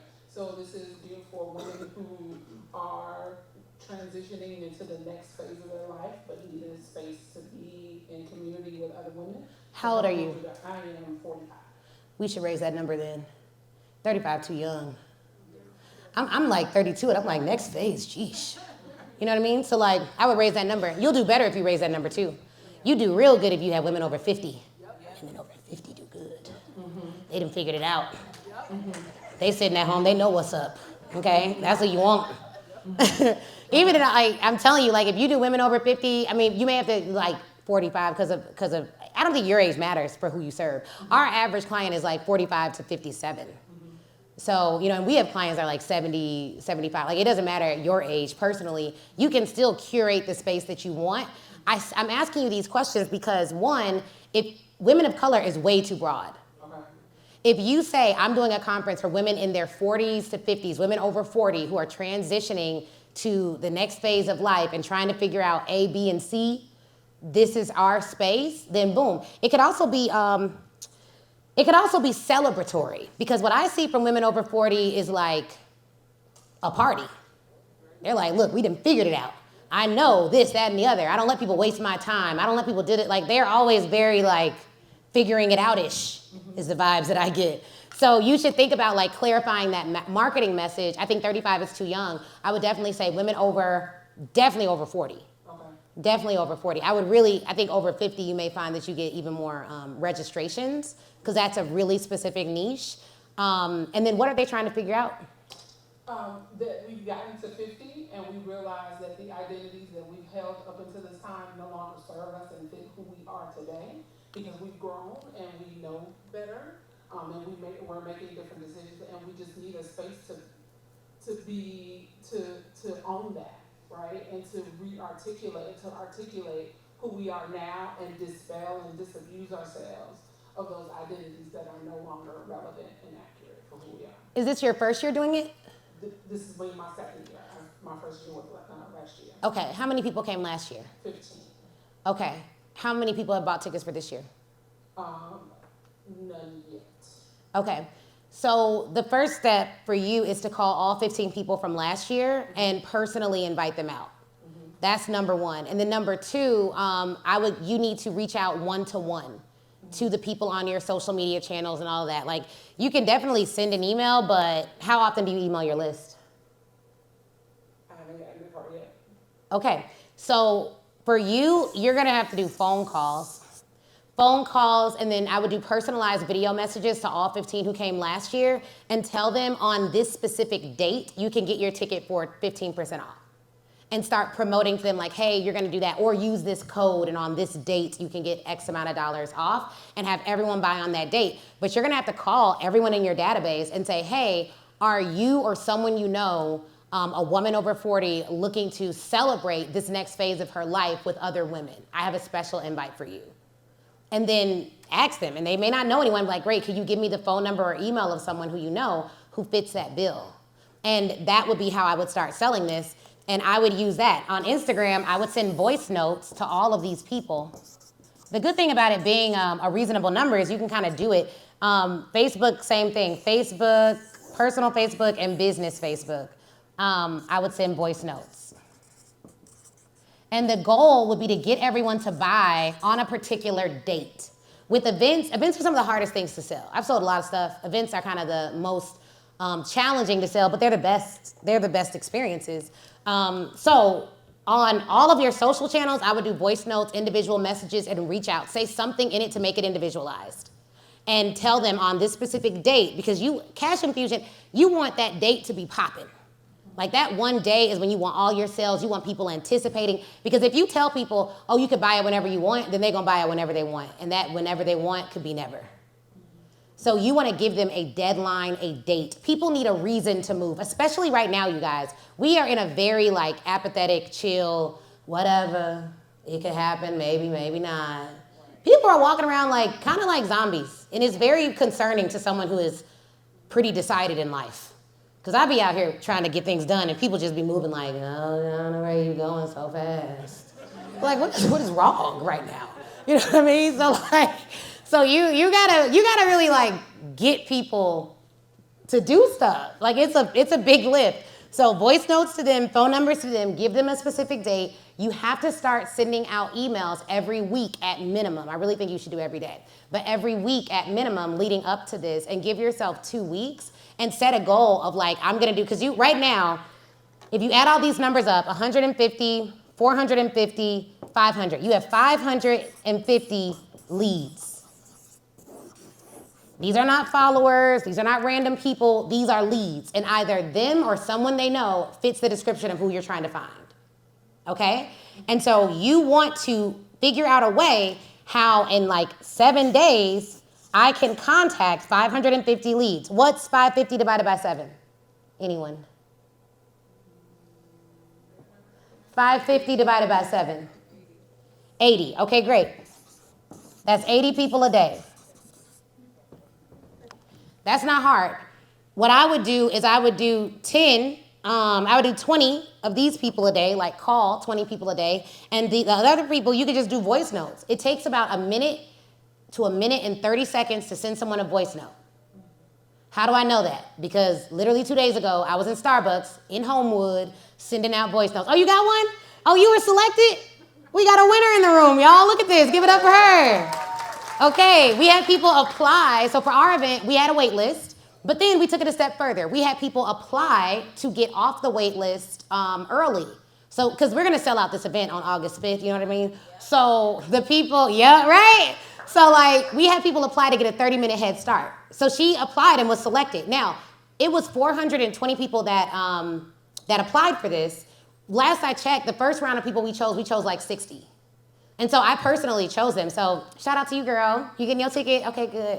All right, that's gonna be great. So that's how we did it, because we needed to add a level of exclusivity, and I really want to curate the room. Because 500 people is not a lot. We're gonna do events with thousands of people, so this is just a little warm up. So I gotta make sure that room is curated, because the smaller the room, the more important it is that you have the right people in it. The larger the room, the less important it becomes. Because Woman Evolve, 40,000 people, just come if you're a woman, you know what I mean? At that point, Woman Evolve, you're a woman, just come, you know? You're not curating 40,000 people. Everyone probably is a believer. That's about it.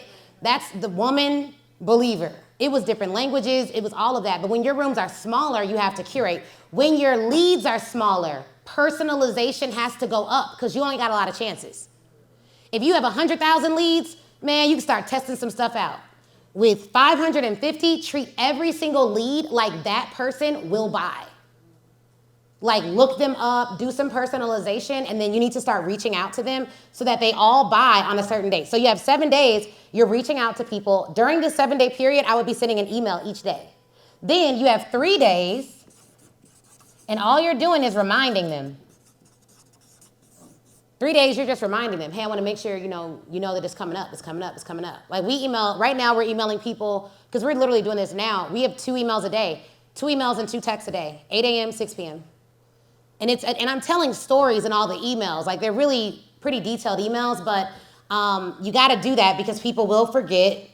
And then some people will not, they'll leave your list because they're like, that's too many emails. How many of y'all are worried about sending emails because it's too many emails? Yeah, like don't worry about it. It doesn't matter. It doesn't. Fashion Nova, Target, they all send a lot of emails. Who cares? Like we send a lot of emails, but here's why. 2021, we probably made like 50,000 from our email list. I'm kind of making these numbers up because I don't have the exact numbers in front of me. But I remember 2022, we sent like 1,000 emails that year.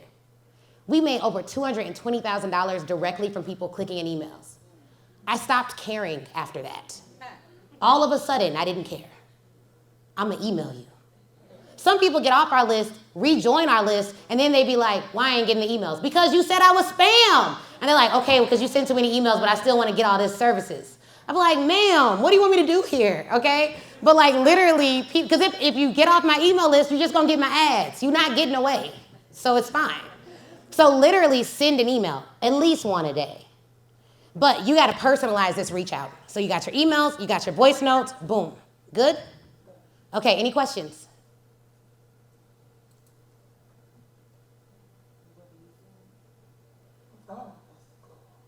What is it? What do I say? What do I say?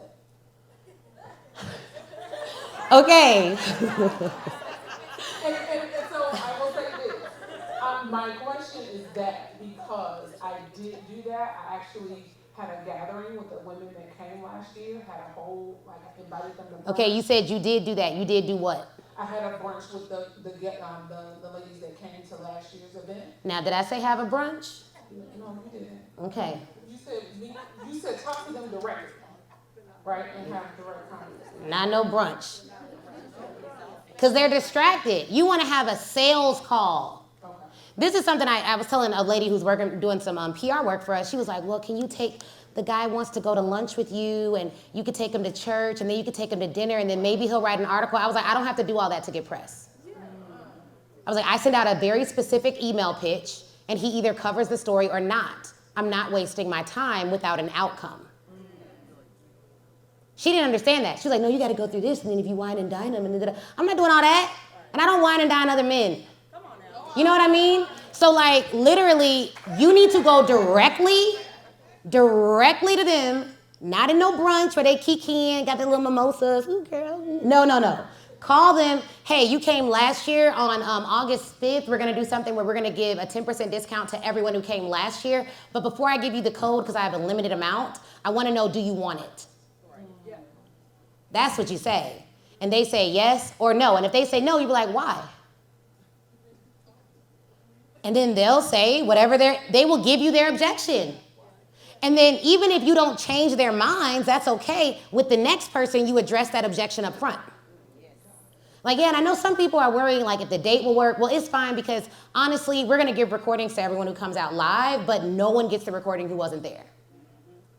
So that can handle some of the objections. So you got to know why they're not buying. So when I think about writing emails, I first write down all the reasons why they don't want to buy. And I make sure in my emails I address that. Like one of the emails that we sent out, I don't even know if it's gone out already, but it was like, I was like, don't make this mistake. And the whole email was about how people say they don't want to travel. Oh, it's only in person in Atlanta. I got to get on a plane. And I tell a story about one of my clients, Leslie, who has 12 kids and is in the Army. And she got on a plane, and you know, she actually was going to get a divorce. And she came to the event and was like, hey, I'm just letting you guys know, because I came to this event, I got in their community. My husband's in the back, we're married, we're not getting a divorce. We turned around in the courtroom. It was a true story. Because she did not sit and look at her computer and say, oh, I don't want to take a plane, Southwest or Delta. No, she didn't make excuses. And there are people who know they need to be at my event, and they'll be like, oh, plane, I don't know about that. When you come into California, never. You know, like, get on the plane. What are we doing here? We're adults. You don't need no field trip permission slip.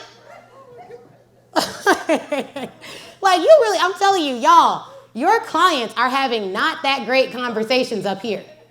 You're going to need to enter those conversations. And you're going to need to tell them, stop thinking that stuff that's not going to help you to get to your next level. But in order for me to say this stuff, because I actually be saying this stuff. In order for you to say this stuff, you have to really believe that when they get in that room, their life is going to change. So I don't got time to play with you. Because when you get in that room, I'm not going to play with you. We're going to spend 3 days together, and your life's going to get better. And if you don't pay attention, it's going to be your family that suffers. Because when I change people's lives with this good information, it is not only them that gets it. It's their relationships that gets better. It's their family that gets better. It's their money that gets better. All of it gets better because they decided to take action. And truth be told, I don't really, like, I will give good information. They determine if they change. I'm not even responsible for changing people's lives. I'm responsible for being very focused on changing my own life so that I can be the person that gives the best information and people can use it. You know what I mean? So you gotta I'm telling you, y'all's intensity may need to go up a little bit. I'm not saying you gotta yell at people if that's not your thing. If that's your thing, then do it. It works for Tony Robbins. That man's rich from straight up yelling at people. You should see how these guys talk to people. You think I'm tough. They be like, you're sitting at home, your wife's not happy. I'm like, dang. Probably not giving her anything. I'm like, whoa, okay, buddy. All right, Garrett, I see you. Like, literally, they go all in. So I think there is a level of intensity because I'm telling you, people are asleep at the wheel. They are asleep at the wheel of life. And you're about to help women transition. So what you need to tell them is, Sarah, I saw your Facebook post. It looks like you're in a period of transition. Did I read that right? Yeah, I am. Okay, great. Are you available on this date? Get her to lock down and say she's available on the date. Then you're like, great, I need you to come to this event. It's going to cost you some money, but it's going to change your life. Do you want the link or not? What's she going to say? Either yes or no. And if she says no, you're going to be like, what made you decide not to come to this experience? Well, I don't know enough about it. Great, I'm going to give you more information and I'll come back tomorrow. Because the thing is, if we really care about people, we will stop letting them sleep on themselves. It's not a game. I don't know how to tell people that life is serious. People lose their lives all the time. And they didn't do what they were called to do, or they didn't get a chance to do what they could have done on the earth because they were scared or whatever, and blah, blah, blah. And many of you have the answers to those kind of problems, but you market it like it's not going to help anybody. You're literally hiding gifts. That's bogus, though. And then I'm out here looking crazy because they're like, why is she so intense? Y'all should be intense. You know what I mean? We all should amp it up a bit. Don't leave me up here.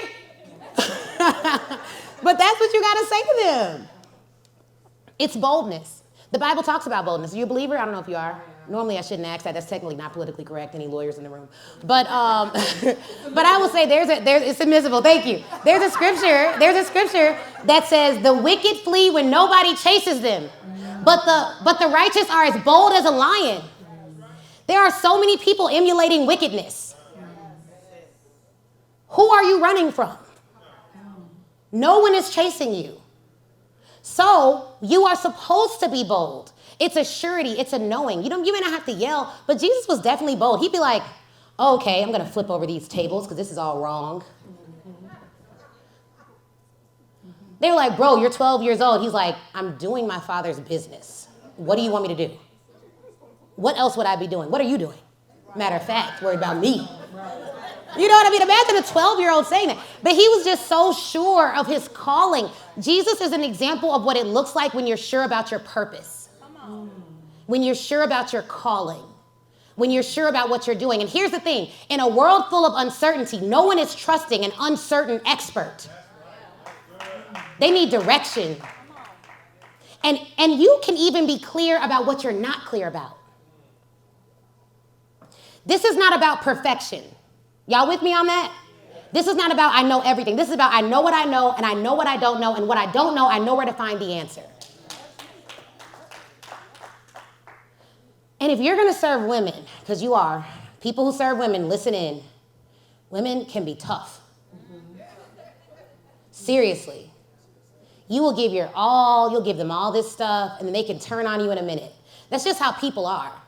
Like we see that, Jesus in the cross. That guy literally didn't do anything but do miracles everywhere, and they just hung him on a cross. It's like, there's like examples what happens in leadership. And so you have to be certain and sure. And because of what you're teaching them, how to go from one season to another season, transitional periods, like you know when you're on an airplane and the pilot says, hey guys, there's gonna be some turbulence, put your seatbelt on. You do not want a pilot getting on that airplane being like, well, don't know what's gonna happen next. But y'all better put your seatbelt on because I sure got mine on. Good luck. I do not want that pilot. You're a pilot. You're gonna lead them through turbulence. How does your voice need to sound for them to trust you through turbulence? That's the voice you need to use. That's what you need to say. And you need to pray, Holy Spirit, give me what to say. Before every single time you do a voice note, just say, Holy Spirit, give me what to say. I always say that. Holy Spirit, tell me what to say. Tell me what to say. Tell me what they need. Even before this event, the volunteer team knows it's a lot going on in our family. And I was like kind of feeling sad and I'm doing some stuff. And I was just like, all right, God, it's going to have to be you. Like, show up. There's never been a time where he doesn't. But sometimes when we're in business and we're also believers, we don't invite the Holy Spirit into every area of our lives. So we go to church on Sunday and we'll like shout and sweat and turn around, depending on your church. Maybe you're Methodist or Catholic. I don't know. Everyone does that. But like, it depends, you know. It depends. Don't be looking at me. I'm gonna be getting it in, okay? But like, you go to church on Sunday and then you leave, and it's almost like as soon as you leave the sanctuary, it's like this transformation that happens, and like all that power and loudness and boldness and hallelujah. Then it's like talking about your brand, and you're like, oh, do you want to come to my event? Because I'm doing a little event for women. No. You know what I mean? So like that same boldness, I've literally seen people preach the word of God with such fire, and then I ask them, okay, well, what do you do? And they're like, oh. But the Holy Spirit is not regulated to a room. So if I have the power of God with me, I take that power everywhere I go. I am backed by heaven. So I can walk like I'm backed by heaven. I can talk like I'm backed by heaven. I can lose like I'm backed by heaven. I can fail like I'm backed by heaven. Because every loss is a lesson. So you have to bring that, and you don't start, people will realize how good your event is going to be by how your marketing message is. They got to be able to tell in the way you show up, this is how it's going to work. So I need you to get some like fire about yourself. Because literally, I don't know how else to say it, but like, I was praying about this event, and God was like, they need belief. They don't understand belief. And I went to a sermon, I went to the Potter's house, which was miraculous. I met TD Jakes, sat down, had a conversation with him. He's great. And I don't mean I watched him preach. I mean, someone told me to send my bio to the Potter's house. Okay, send my bio. They're like, Mr. Kirk, we're going to put you on the front row. I was like, okay, cool. I was like, God, if I'm supposed to be here, show me I'm here. Because this feels, I don't want to get too excited. Feels like something good's going to happen. And literally, Sarah Jakes happened to be preaching at the Potter's house, which was, I didn't know who was preaching that Sunday. She happened to be preaching. What she preached about was mindset, beliefs, and actions. Now, I've had the trademark on that for like years. And what she preached about was that people, she said, for Christians, the devil is not mad if you believe in God. Even he believes in God. She said the devil gets mad when you believe what God believes about you. She said where believers miss it is they only think that their belief in God is enough. Now, what Sarah didn't know, because she didn't have my trademark yet, but you know, we're going to work with Sarah on that too. What she didn't know is that if you believe what God believes about you, you develop a system around that belief. And that bus will lead you to taking strong actions. So if you believe that you are the head and not the tail, if you believe that God literally saw every single human on the planet Earth and then said, you know what, what's your name? The world needs Deanna down there. It's a lot of billions of people, but the world needs Deanna. And if you believe that he literally curated who your parents would be, he curated who would come in contact with you. He found out where you would work and then made you get fired from the jobs you were supposed to get fired from so you could end up at the places you were supposed to end up so you could be here. He made sure you saw the right ad and got in this room. And you believe that God was intentional about every aspect and every second of your life. Then how would you talk to the women who need to be in your room? So it's not about believing God. Yes, God's real. Most people, atheists, believing in God. They just don't have a practice. There are atheists who literally believe, I believe there's something up there. It's not about belief in God. It's about, do you believe what God believes about you? Do you believe that he was intentional about creating your life? And I'll tell you, the only way I'm able to serve women is by understanding how the Holy Spirit operates in my life. Because I would have given up serving people last year because of how much I felt I was wronged by people. And if it wasn't for a book by John Bevere, The Bait of Satan, which talks about the unnecessary nature of offense and the power of the Holy Spirit, I would have given up. So I know that God is divine because even in me finding that book, that was divine. Even in me getting closer to God at the time I did, that was divine. Every person who says something ignorant to me, that was divine.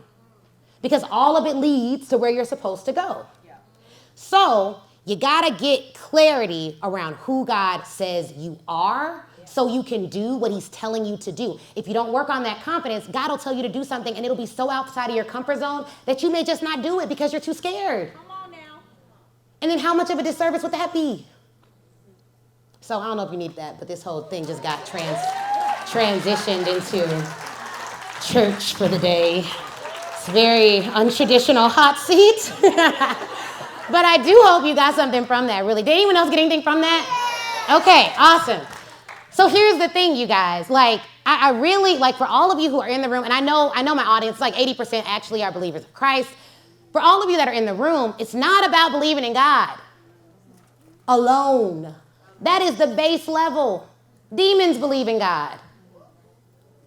Can we be real? Yeah, come on. Do you believe what God says about you?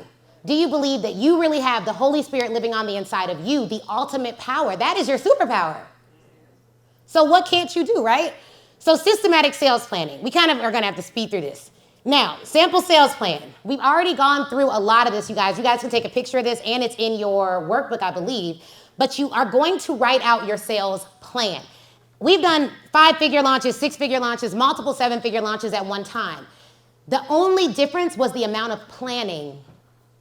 Okay? When you plan more, you typically are able to have longer and more exclusive launches. So you have your North Star offer, your target audience, your goals. This is important. What are you going to do daily, weekly, monthly, and add quarterly in order to reach your goals?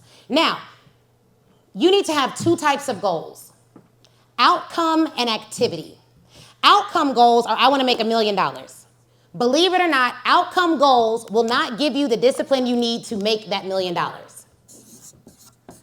Everyone loves creating outcome goals. That's why everybody has vision board parties at the end of the year. Because it feels good. Cut it out, put it on the board. Oh, that looks nice. That's going to be nice. How's it feel when you live in that house? Oh, it feels so good. It's a 5-car garage. I love it there. You got your little chef hat on there. Oh, my chef's going to be great. Okay, that's outcome goals, right? These are the things that I want. What will get you your outcome goals, you guys, is something that we talk about a lot at Speak Your Way to Cash, which are activity goals. Activity goals are what you write down in your sales plan. So that could be like my sister here, it could be, hey, I'm going to send 20 voice notes a day. That's an activity goal. And you guys, our company does really well, but it could do a lot better. And recently, I was doing my own text messages and voice notes the other day just to get it done, because my team is doing the tour, they're doing the launch, they're doing whatever. I am not above doing any job in my company. I'm just not above it. I'm not above it, okay? I will do my beaching and all of that, but that'll be my vacation. And let me tell y'all something. Hard work doesn't mean you have a hard life. There's this big thing out there like soft life. Black women have already been working so hard. We need to live soft life now. No more work for black women. I'm like, okay, there we go. I'm like, are there trust funds that I don't know about? I'm like, what is happening here? Hard work does not mean I have a hard life. Hard work allows for me to pay for soft moments. But I don't want a soft life. I want an impactful life that is lived well. So hard work is okay. There's nothing wrong with it. I can't even believe I have to say that in 2024, but you have to actually say that. What about self-care? I can afford a lot of it. So I go and do spas weekly or monthly or whatever you want to do. But you got to put in some work here because your activity goals are going to be the work. Make 20 calls, send 15 follow-up emails. Now, these are examples. These will be based on your North Star offer because your North Star offer, remember we learned that earlier, determines what your outcome goals need to be. Then you have your sales goals, quarterly, annual revenue, customer acquisition goals. The reason why some companies, like subscription-based companies, may be not profitable is because they will pay for a subscriber. Write this down, cost per lead. Right now, we're getting a higher cost per lead because of the election. So our cost per lead was $6. Right now, it's like $13 to $15 because Kamala is running it up, messing up my ad costs, okay? Like during an election cycle, it is really, your cost per lead anyone run ads in the room? Your cost per lead goes up typically during an election cycle. So we've been doing all types of stuff to try to get it down a little bit.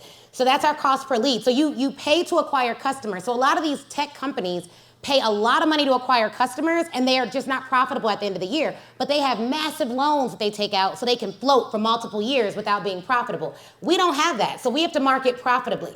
Then what are your strategic activities? Content creation, client retention, networking, prospecting. Then you want to have your activity goals. Now here's the thing. You want to be doing passive and active sales strategies each day to grow your business. Passive meaning my content, active meaning direct outreach to someone who can say yes or no to my offer. You want to be doing each of those types of things every single day, 5 days a week, 5 days a week. Sometimes we do work weekends too, but mainly for posting content. But 5 days a week, 5 days a week. Now, our first 6 figures came from that. Getting in the press, pitching people directly, speaking on podcasts. Those were like top 3. Speaking, lots of speaking. So I could be speaking at an event full of buyers. I could be speaking at an event that I'm getting paid to speak at. It didn't matter, but I'm going to be speaking every single month about my business to a group of the right buyers.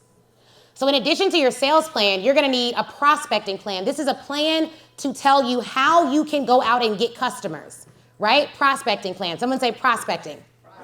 You're going to need a pitch plan. Your pitch plan is going to be, your plan for how you're going to pitch. So you may decide to send 50 emails and then follow up with a direct mail message. Your pitch plan is going to be that. How are you going to do that? Systematic sales strategies. Systematic sales strategies. We are always trying new sales strategies. Always, always, always, always. You want them to be systematic. What does systematic mean? Systematic, because everyone talks about systems. Can I break it down? A system means I can put it in a piece of paper, give it to somebody else, and they can do it too. So like today, I'm here. What's my team doing? They're calling all of the VIPs, all the people who applied to get off the wait list early, who were selected, they're calling them on my behalf. It's a system. I gave them a script. I gave them what to say in the voicemail. I gave them what to say in the text message. It is an entire system. I give it to them. I don't got to do it. We have to make like a couple hundred calls, so I enlisted some other people. They started yesterday. They're already doing it. They were able to get up to speed in 20 minutes and start making sales calls. That's a system. So that's what you want to have. And there's some other things that you may need too. So what if I had something to help you guys with your pitch plan? Would you want it? Yes. Okay, y'all ain't talking. Chicago.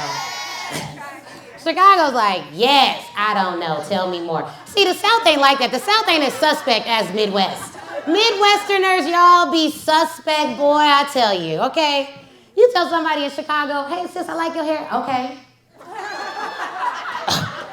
Ma'am, I take back my compliments. You know what I mean? So, okay. So here's the thing. This is something I want you all doing with your customers too. You need to understand how they think about money, specifically how they think about spending money. Most people think a risk is like coaching, a team, a consultant. They think that a reward would be college, a car, a house. I knew for a fact, y'all, when we posted that we bought our new house in Georgia, I knew people were about to go crazy. It was gonna be one of our most popular posts, and it was. Why? People love when you take on debt. That's the American way, baby. You take on some debt, they applauding you. Going to get you a mortgage. They be like, yeah. College degree, 100 grand in debt. Yes, sis, you so smart. I be like, I know my people. So I told Chris, I was like, we're gonna hire a videographer, photographer, everything for the closing. He was like, why? I was like, because they gonna wanna look at these little posts and I'm gonna retarget them with ads. About my business. They don't wanna like them posts, gotcha. So they followed me along the journey. I'm like, oh, we just bought a house. Everyone's so excited. I was like, yep, I knew it. And I was happy, but I was just like, this house, the whole time I'm buying this house, and Chris is like, yeah, we need to do this for the house. I'm like, I don't get no return on that. Like, I need to spend that money on ads. He's like, Ashley, come on. But like, I don't like spending money on things that don't make me money. Come on now. Which is why I record my podcast in my living room. So I'm like, this house is gonna work for something, okay? So literally, college, totally, people will love that. Car, people are gonna love that. House, people are gonna love that. But none of that stuff I can write off at 100%. I can write off 100% of coaching. I can spend $1 million on a coach right now and write off 100% of it.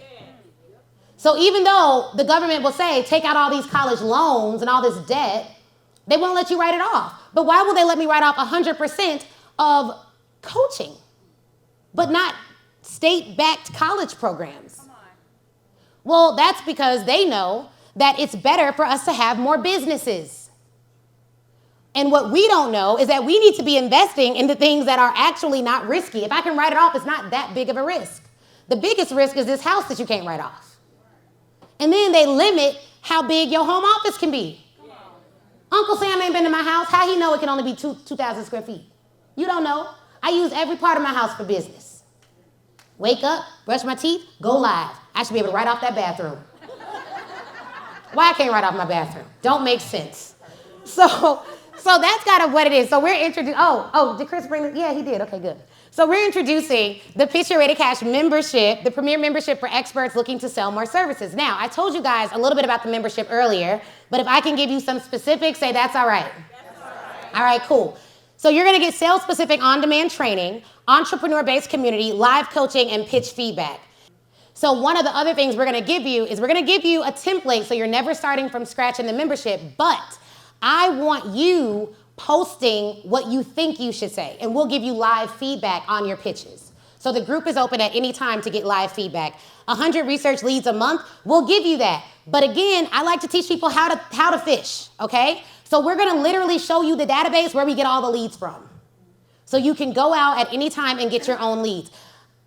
I had a coach who actually told me that I should stop giving people so many resources because they were like, if you teach them all this, they won't need you. And I was like, yeah, but isn't that the goal? Because I don't know what y'all got planned for y'all lives, but I personally don't plan on being coaching forever. When I look at my life in 10 to 20 years, I just believe that God is so abundant, right? That if it ever came a time where my clients did not need my services in the way that I am delivering them, he will make sure that I have a post in the White House doing something advising all the global leaders from all around the world. Like, it's not that big of a deal. When you have expertise, when you have faith, when you have work ethic, you could literally be doing anything in the globe to make money. This is the way we choose to serve right now. So I'm not just gonna give you 100 research leads, I'm gonna show you where we get them from. We're gonna have monthly calls with a coach and pitch co-working sessions. Now, these are some of the modules that you're gonna get in the membership. We're gonna give you a module, Introduction to Sales and Prospecting is worth the entire cost of this program. Because most people just do not understand sales. You will understand sales if you just watch the modules. And because I looked at data that said people do not finish courses, like less than 10% of people who buy courses finish them, we made all of the modules micro modules. What does that mean? They're all under 25 minutes. See? She like, yep, because I was about to buy, but then I remembered that last course I bought in 1995. And it's just collecting dust in my save drive right now. So we made micro modules. I recorded them professionally, easy to dissect. Every single module also has a time-stamped outline of the module so you can go back and reference it. The membership is not set up for you to consume information. It's set up for you to pitch. So we don't want you learning for hours and hours and hours. We want you pitching. I want you redoing it and then actually pitching. Introduction to Pitching the Press, Module 3. So the publicist, I know her rate is more than this. So just get the pitch the press, start pitching to the press yourself. When you pitch the press yourself, you guys, it's like you can create your own celebrity.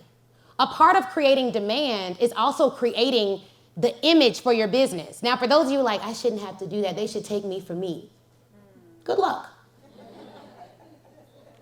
They're not your mama. Let's be real. Your mama gonna love you forever. Customers, you're gonna have to market to them. You're gonna have to do something for them to earn that love and respect by way of their dollars. It does not just come. Can you be yourself? Yes, but the highest version of yourself. The you that maybe you haven't even met yet, right? That's what you want to be showing the world. Pitching corporations and identifying your ideal client while using AI, pitching college clients, selling to schools, pitching coaching clients, pitching conferences, all of that is in there. And you're gonna get access to the Your First Corporate Offer mini course for as long as you're in the membership. So Your First Corporate Offer is gonna break down how to land your first $25,000 offer, how to create that offer in detail. We spend like 8 hours just on that. So let's do a Q&A, and then we're gonna do a group photo, and we're gonna try to wrap up right around 2, because I know you guys, we went a little bit over, but we've gone over in every city, to be honest. So if someone has to leave, I totally don't take offense to it, but I did wanna make sure we did a Q&A. So I know you had a question too. Okay, great, we'll start with your question. Can we give her a mic? Hi. Hey. Okay, so I am part of the Pitch Your Way. Yes. I'm a monthly. Congrats. And thank you. I have not utilized it to its fullest ability yet, but the community is amazing, so I just put the plug in there. It is amazing. I love the feedback and all of that. Good. But here's my problem. So, my life has shifted so much in the last January 13th. That's when my aunt passed. So I am, long story short, I'm now co-guardian of my cousin who's 62, developmental disability. And that takes a lot.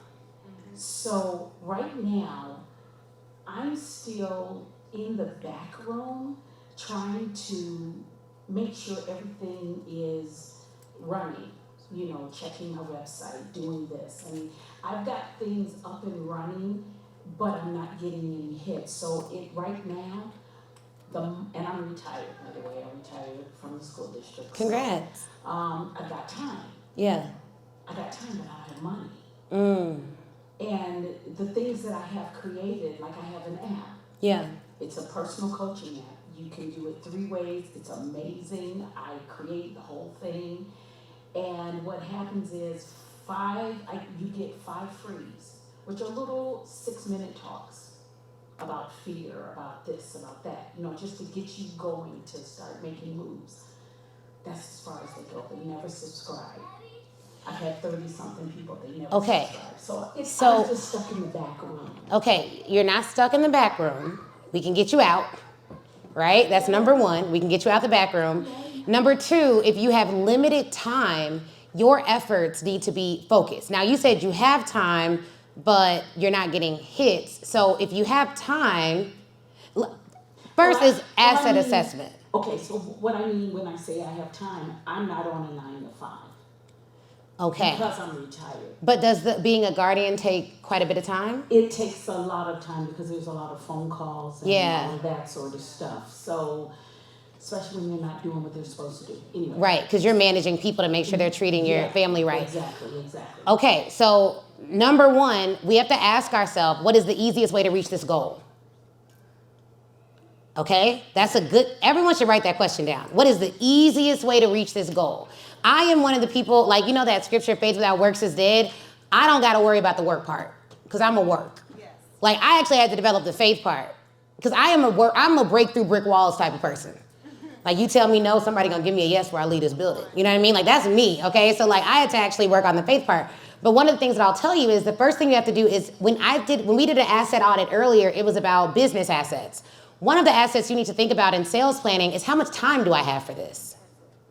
And how much money do I want to make? So if you have, let's say 20 hours a week and that's all you got, then you have to be so disciplined with your time, even down to looking on your iPhone to see how much time you spend on social media and cutting it. Like having your phone tell you, have already spent an hour a day on this. So you want to make sure, if you have 20 hours a week, what is the thing that I should be selling? What is the North Star offer that is going to yield the biggest result? This app may not be it. This app may be a great upsell.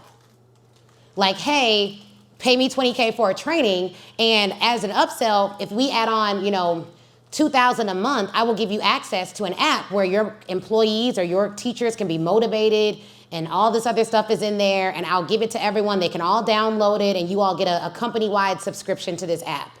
So the app may be an upsell, but what you probably should be selling is training and development. What do you sell? What's your offer? I'm a life coach, and it's kind of like what the other previous person said. I work with women who are at a crossroads, and they just need to figure out where they're going. And I'm that go-to person. I'm the one that helps walk alongside of them. So. How many customers do you have? Right now, none. Okay, and you retired from the school district? I retired from the school district, yes. Why don't you sell to school districts?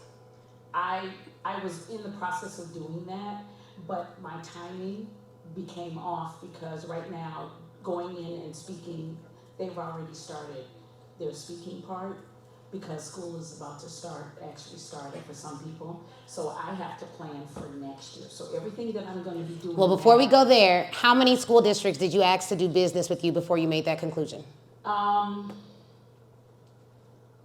went to the regional office of education and talked to the superintendent because I'm on the board, and that was his advice. Okay, that was his opinion. That was his opinion.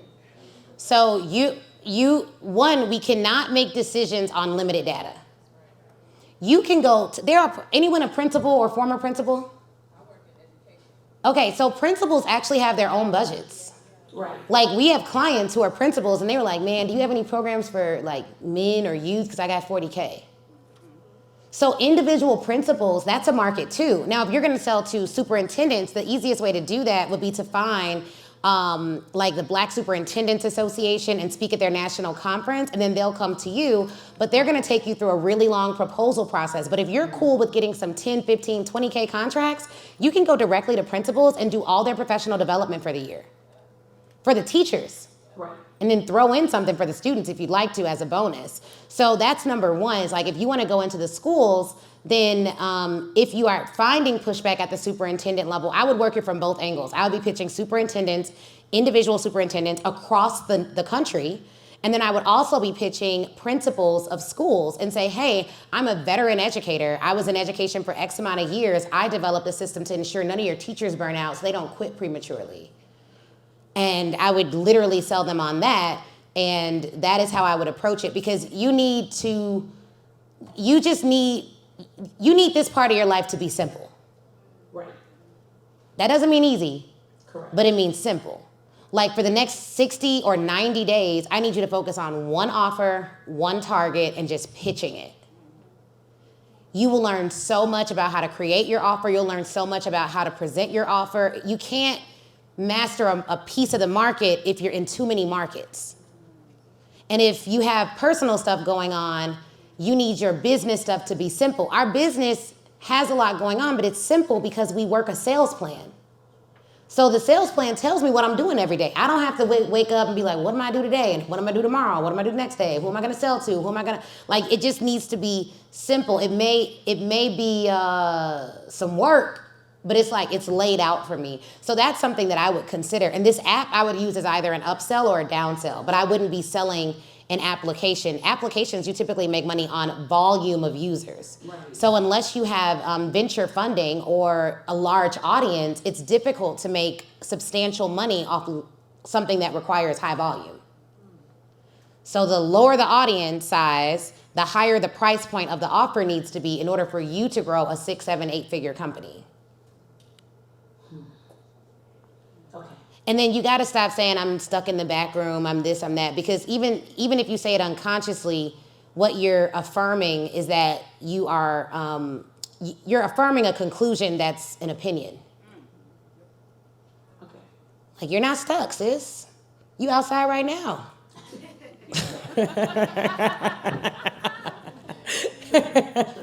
It's true. And you said, the first thing you said was, I got time. And so if you have time, but you're not able to move forward and you lack clarity, it means that your thoughts are interfering with your time. Because you can do absolutely nothing all day and be exhausted if your thought life is not right. I call it having good thought habits. Like you need to develop the practice of having thoughts that will help move you forward in every single area. And if you're higher on time, lower on capital, that means you have time to build relationships. So you need to make sure everyone in your education journey, everyone who you know on the board knows what you're trying to do, and specifically ask them, hey, my goal is to close 10 more clients by the end of the year for my blank program. Can you introduce me to any principals who you think their teachers would find value in this? If you can introduce me to 3 principals, that'll be great. We pay commission, 10%. If anything closes, I'm happy to give you a 10% commission. Yeah, because you have people in your phone who probably don't know what you do, right? Pretty much, yeah. That's your first line of defense. Make sure everybody in your phone knows what you do and how they can refer you. And then secondarily, you will do some pitching, but you got to work it on both angles. The beauty of having time, I was just telling, I don't even know if I told Chris this, but I was just thinking the other day, I was like, man, what I really miss about pre-mom life is, and I love mom life, but what I miss is how much time, like how much focused, uninterrupted time I had to do things. Even what I miss about being a new business owner, like I would just be able to work for 8 hours. I didn't have no calls because nobody wanted to talk to me about anything. There was no demand. All I had was time.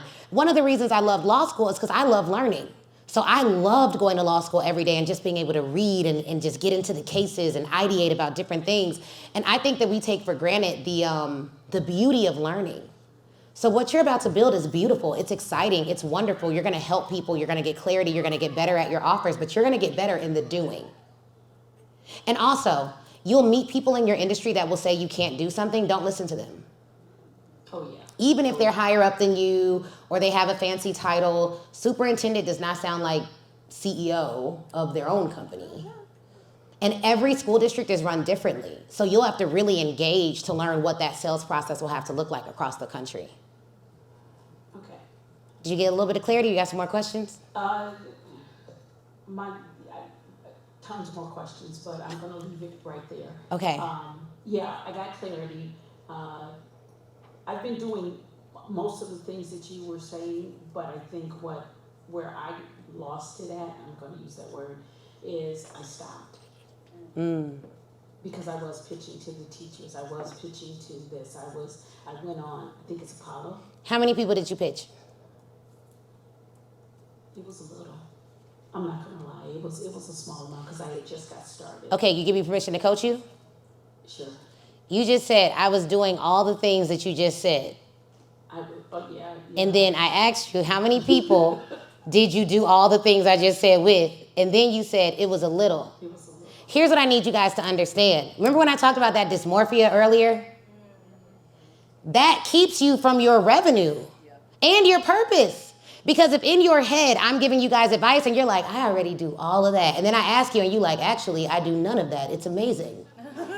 I thought I was doing all of that, but I wasn't. That is, I really believe that's like one of the tricks we play on ourselves. It's like, I'm already doing that, but then I stopped because it wasn't working. And it's like, how many did you do? I probably pitched 20 people. 20 people in a world of 7 billion. So it's like, we gotta start being a little bit more transparent about, you know what? I wasn't giving it my all, so let me try a new plan that just might work. And most people put in a little bit of effort, get a little bit of results, and then they give up. Because if you put in all of your effort and it does not yield the results, we are too uncomfortable with the loss of that effort because it gets our hopes up. And the Bible says hope deferred makes the heart sick and all those things. And it's like, that's how it shows up. So it shows up like, I'm putting a little bit of effort. So if it doesn't work, I can say, hey, it didn't work. And then I'm right back where I began because I'm more comfortable with my excuses than I am willing to do the action that will eradicate them. There you go. So we gotta be honest about like, guys, if you're not doing this exactly, if you're not pitching 100 people a month, then we don't have enough data to work with. And not 100 sporadic people, 100 people in the same market That way we can make some decisions. Because if you're like, hey, I've already pitched 100 principals and they're all in Illinois, then it's like, okay, we can make some determinations maybe about how the Illinois system works, and then we can change your pitch to Illinois, and then we can look at some other states and see if it would be different in other states. But without doing that, you know, it won't work. And I don't want you to be discouraged. I want you to know, like, you had an incredible career. You're totally qualified to do this. You have to believe in it more. And you have stuff going on with family. That doesn't mean this won't work. It does mean we may need to be a little more strategic with where we spend our time. And the fact that you're taking care of someone else will end up being a blessing for your life. Seriously, it will. Seriously. And so even in that, like the lessons that you're learning, you could weave those lessons in as stories. You could talk about that. That could be a part of your pitch process. It's like lessons I learned as a caregiver that teachers need to know so they don't burn out. Because you're learning anti-burnout strategies just through this. And so, you know, it's going to work for you. Have you read the book, the Speak Get Ready Cash book? Yep, got it highlighted and have markers in it. Okay. There's something I want you to think about. There's this, I use ChatGPT. Sometimes I use it for Bible study. You can ask ChatGPT, hey, give me 20 scriptures about how I can improve my mindset and build my belief. Another prompt I'll give you guys is you can say, hey, give me examples of when God used people that didn't quite believe in themselves and how he worked with them. And it'll give you all these stories of people that God used. And honestly, those stories are very, very helpful because it shows we don't have to be perfect. But I do think we need to work on like belief building for sure. Okay? All right, we had another question over here. Yes. Any other questions before we wrap up? Okay, a couple questions. We'll have to do, yeah. All right, so my name is Kiona Wright. I am the owner of Right Way Financial Services. I am an enrolled agent, tax accountant, not tax preparer. I've surpassed that title. I do because I'm not a tax preparer. 20 years of experience. I've decided to niche my company down to work specifically in the trucking and transportation industry. However, over the past couple of years, I have other tax professionals who are coming to me to seek training on how to properly prepare taxes for truckers in that industry. So now, just this year, 2 weeks ago, I had an opportunity to speak to a room full of tax professionals. So the money now is coming in through that course. However, I want to get on the stage where I can talk to small fleet owners. Even though I niched down, I didn't give my company enough time to penetrate the trucking and transportation industry. I love to teach and educate as much as I do the taxes and provide tax planners. I'm just not sure what course I should be going, if I can manage the two. I've had people tell me, well, you know, put your course online and let people do that. My course is the way it is because people want to hear from me. They want to see me. They don't want to be online in a module. So when I do my trainings, I show up for 3 days and they get me on Zoom online. And I do small classes because I don't like the large classes. Then I'm like, okay, well, Kiona, you can educate everybody about taxes. It don't just have to be the truckers. It could be other small business owners. So I am in my head in a bunch of playgrounds, and I'm not quite sure what I need to be doing right now. Yeah, so a couple things you said are interesting. Permission to coach you. Yes. Okay, number one, you said a couple of things that are going to keep your business small. Okay. They need me. They don't want to be online. They don't da-da-da-da. How many people is this day that we're speaking of? It's right now, it's probably about 100 people. Okay. And did they all tell you they won't take an online course? No, the feedback that I've gotten is like, oh, I like that you're actually here and not sending me through a module, that I just watch videos, I can ask you questions, Okay. et cetera, et cetera. So one of the things you have to consider is if you keep this model up, is this the model that you want to scale? So number one, the way you deliver your modules needs to make sense for where you're going, not just where you're at.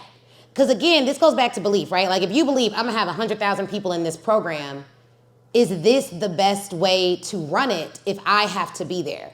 There's two things that happens when you grow your business. Your business grows, you make more money, that's one. The other thing is your brand grows, you have way more opportunities. You cannot take advantage of those opportunities if you got to be on Zoom for 3 days with people every single week or every single month or whatever. So that's just something to consider. And then the other thing is making sure you have a system, like all your modules are built on a framework, so you can have coaches that come in. And then for the people who want to be with you, that's fine. Charge them $50K.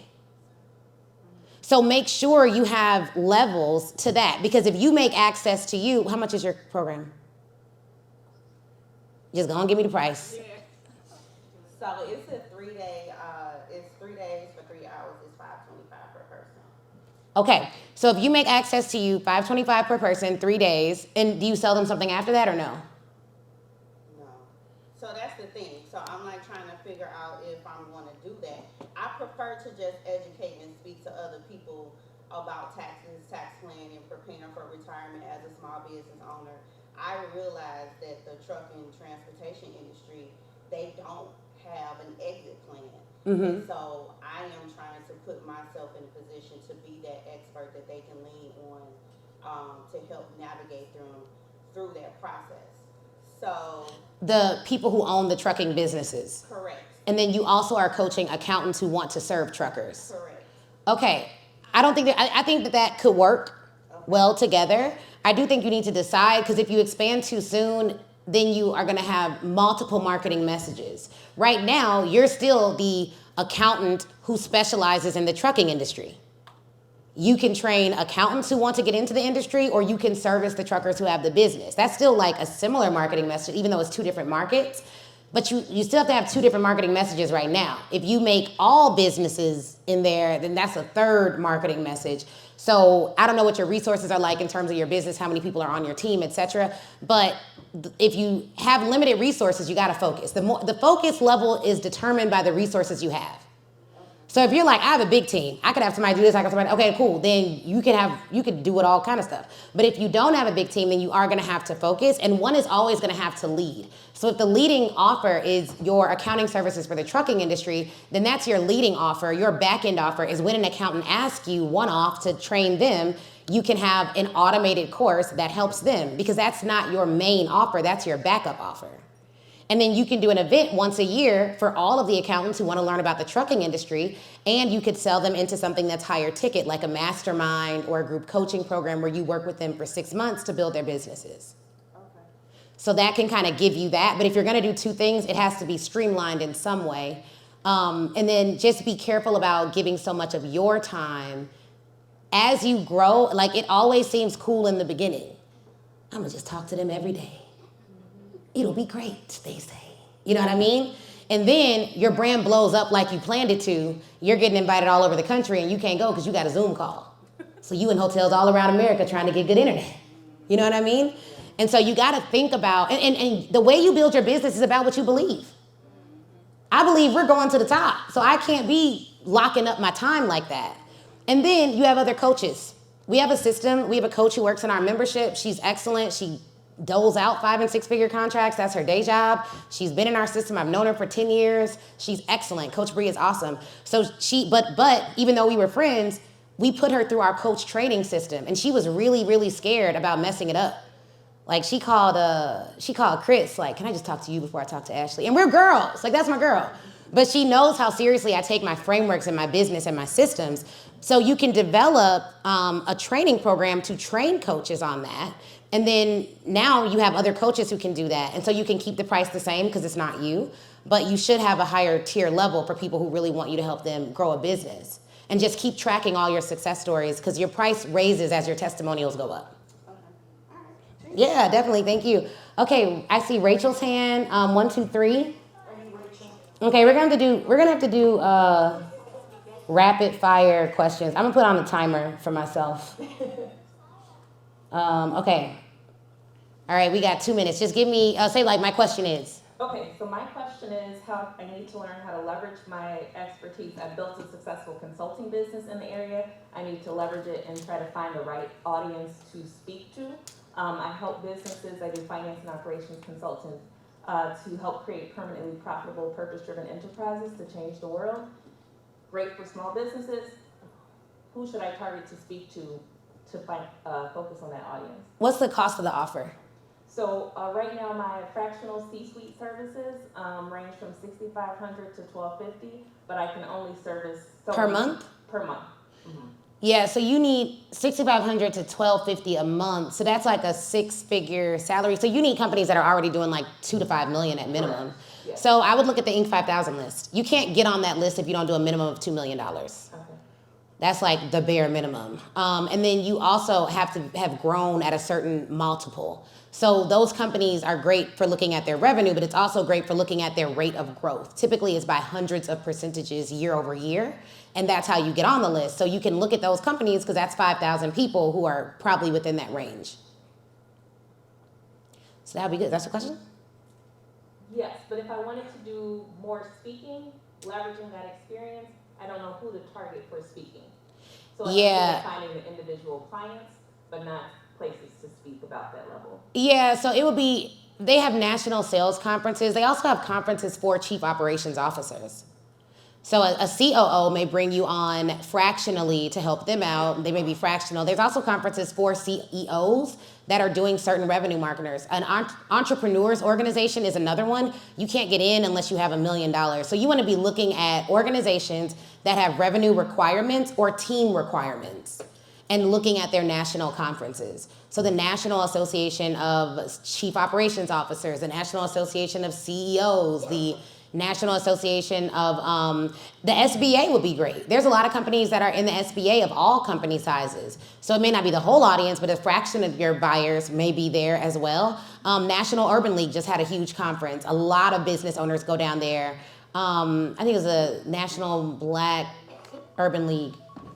Okay, good. My little timer went off. It's like, okay, stop talking now. Yeah, so those are some places that I would look. And Inc. also has a conference too. All right, next question right here, and then right there we'll take, where were all the questions at? 1, 2? Okay, we'll take one more after this.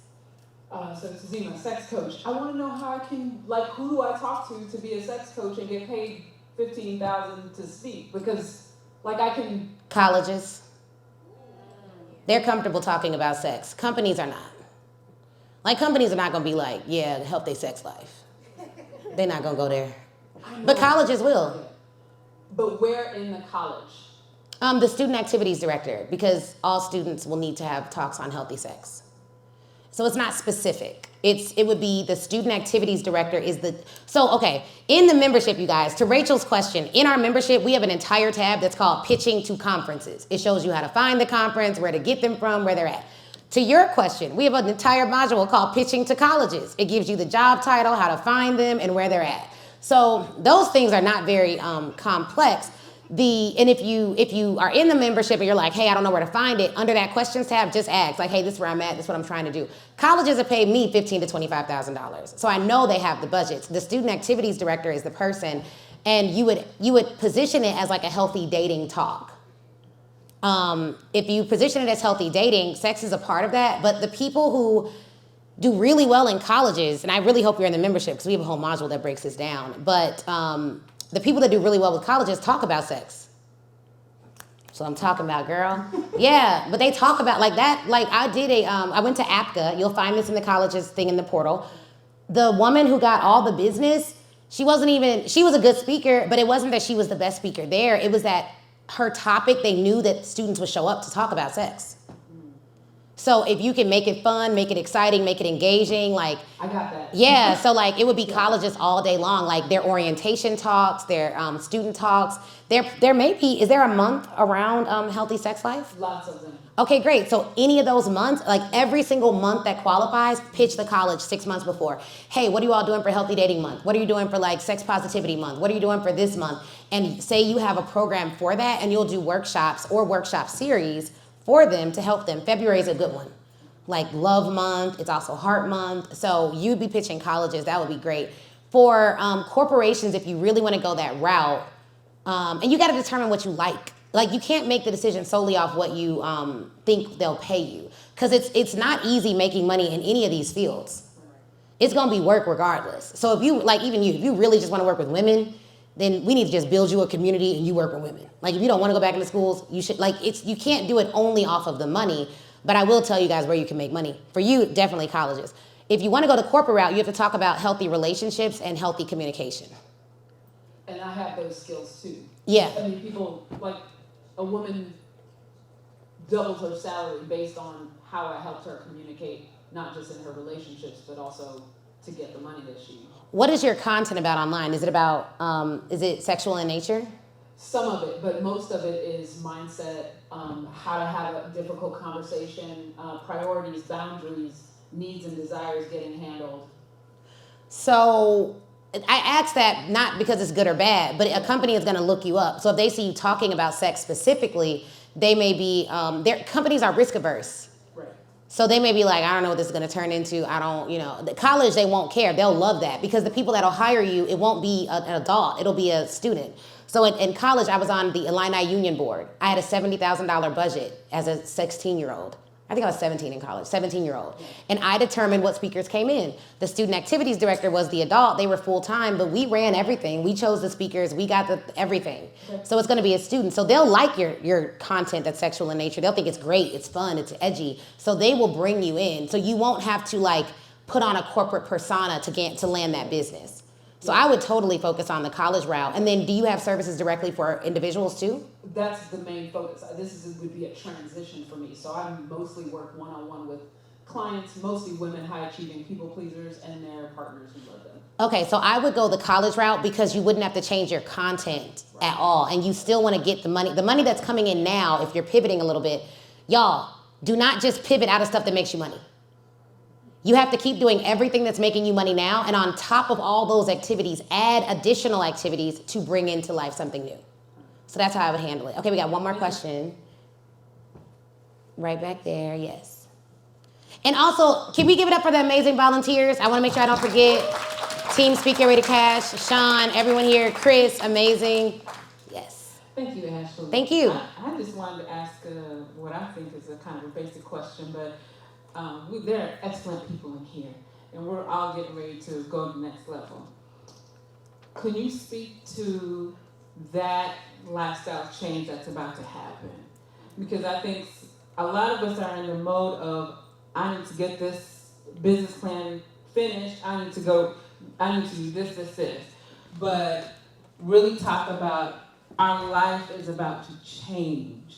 What does that look like as new entrepreneurs or next level entrepreneurs from, you're a mom, you're a wife, you're a daughter, so that aspect of life, You mean like when it blows up? Even before that, just knowing that your life is about to change. It's not this is going to call for a different mode of living, Yeah. That you talked about mindset earlier. So just all the things a few of the things, highlight a few things, if you will. Okay, so if you actually take action, you're going to have a different level of focus. You're going to have to tell people no.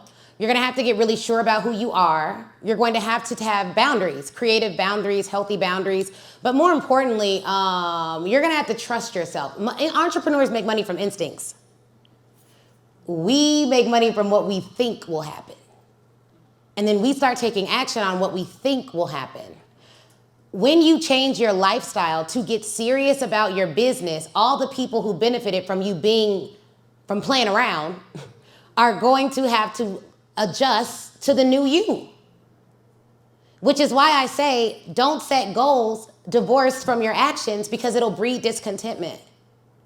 The whole balance question, I don't really balance, so I don't know. Just being real, I don't. I have seasons of my life. Some seasons are about getting after it, getting busy. Then I have seasons where I feel like I was just in a season where it was just restful. So that was cool. Now I'm in a season where I know it's about to ramp up again. So I'm kind of preparing physically, like health-wise and everything else for that season of ramp up. You will have to change. I would just say stay close to God, trust yourself. You will make mistakes. Don't let it ruin your confidence. And if a mistake knocks you down and you stay there, that's on you. There's something called radical self-accountability. It's helped me change my life. It means I always look at what I did wrong first. It's yeah, they were bogus, but how did I respond? Yeah, they shouldn't have done it, but should I have done this more? I go to the doctor's like, this isn't a good report. Okay, I shouldn't have ate that chicken. What? What did I do? So I would just say that. I would say really stay focused, stay prayed up, keep the right people around you. If you find out that someone is the wrong person, maybe you need to cut them off, or maybe you can just readjust their role in your life. So you don't have to cut everybody off. You can just cut off certain conversations with certain people. You know? You don't gotta talk to everybody about everything. You learn that. You will be excited about great things happening, and you cannot tell everybody about them. So you need your one or two people, for me it's like my parents and my husband, that you can call and they won't be like, oh, not her winning again. Because literally every week it's another win. I'm just in that season too, it just is what it is. So it's like every week, like literally it was like book deal, agent deal. It was like all back to back, and I couldn't tell some of my friends about it. They're not even fake friends, they just wanted to, and it's too painful for them to see somebody so close getting it before you. So you just gotta be real, learn more about people. The Bible is very helpful for that. If they did it to Jesus, really? Because we're not as perfect as him. So it is what it is. But yeah, I would say that. But guys, this has been incredible. We went way over time. I'm gonna make sure we do a group picture before we leave. Everyone come up real quick and do a group picture. I will sign any books. I will talk to anyone. Give it up for the Resurgence Tour. Woo! Y'all are the last city, okay? So y'all closed it out. I want to thank all the volunteers, my team for doing this, all of you for being here. Welcome to all the new members. Let's do our group photo and head on out. Energy high, excuses low. Energy high, excuses low. Energy high, excuses low. Energy high, excuses low. I need energy, need only good people that's around me. All the faith you can give, that's the recipe.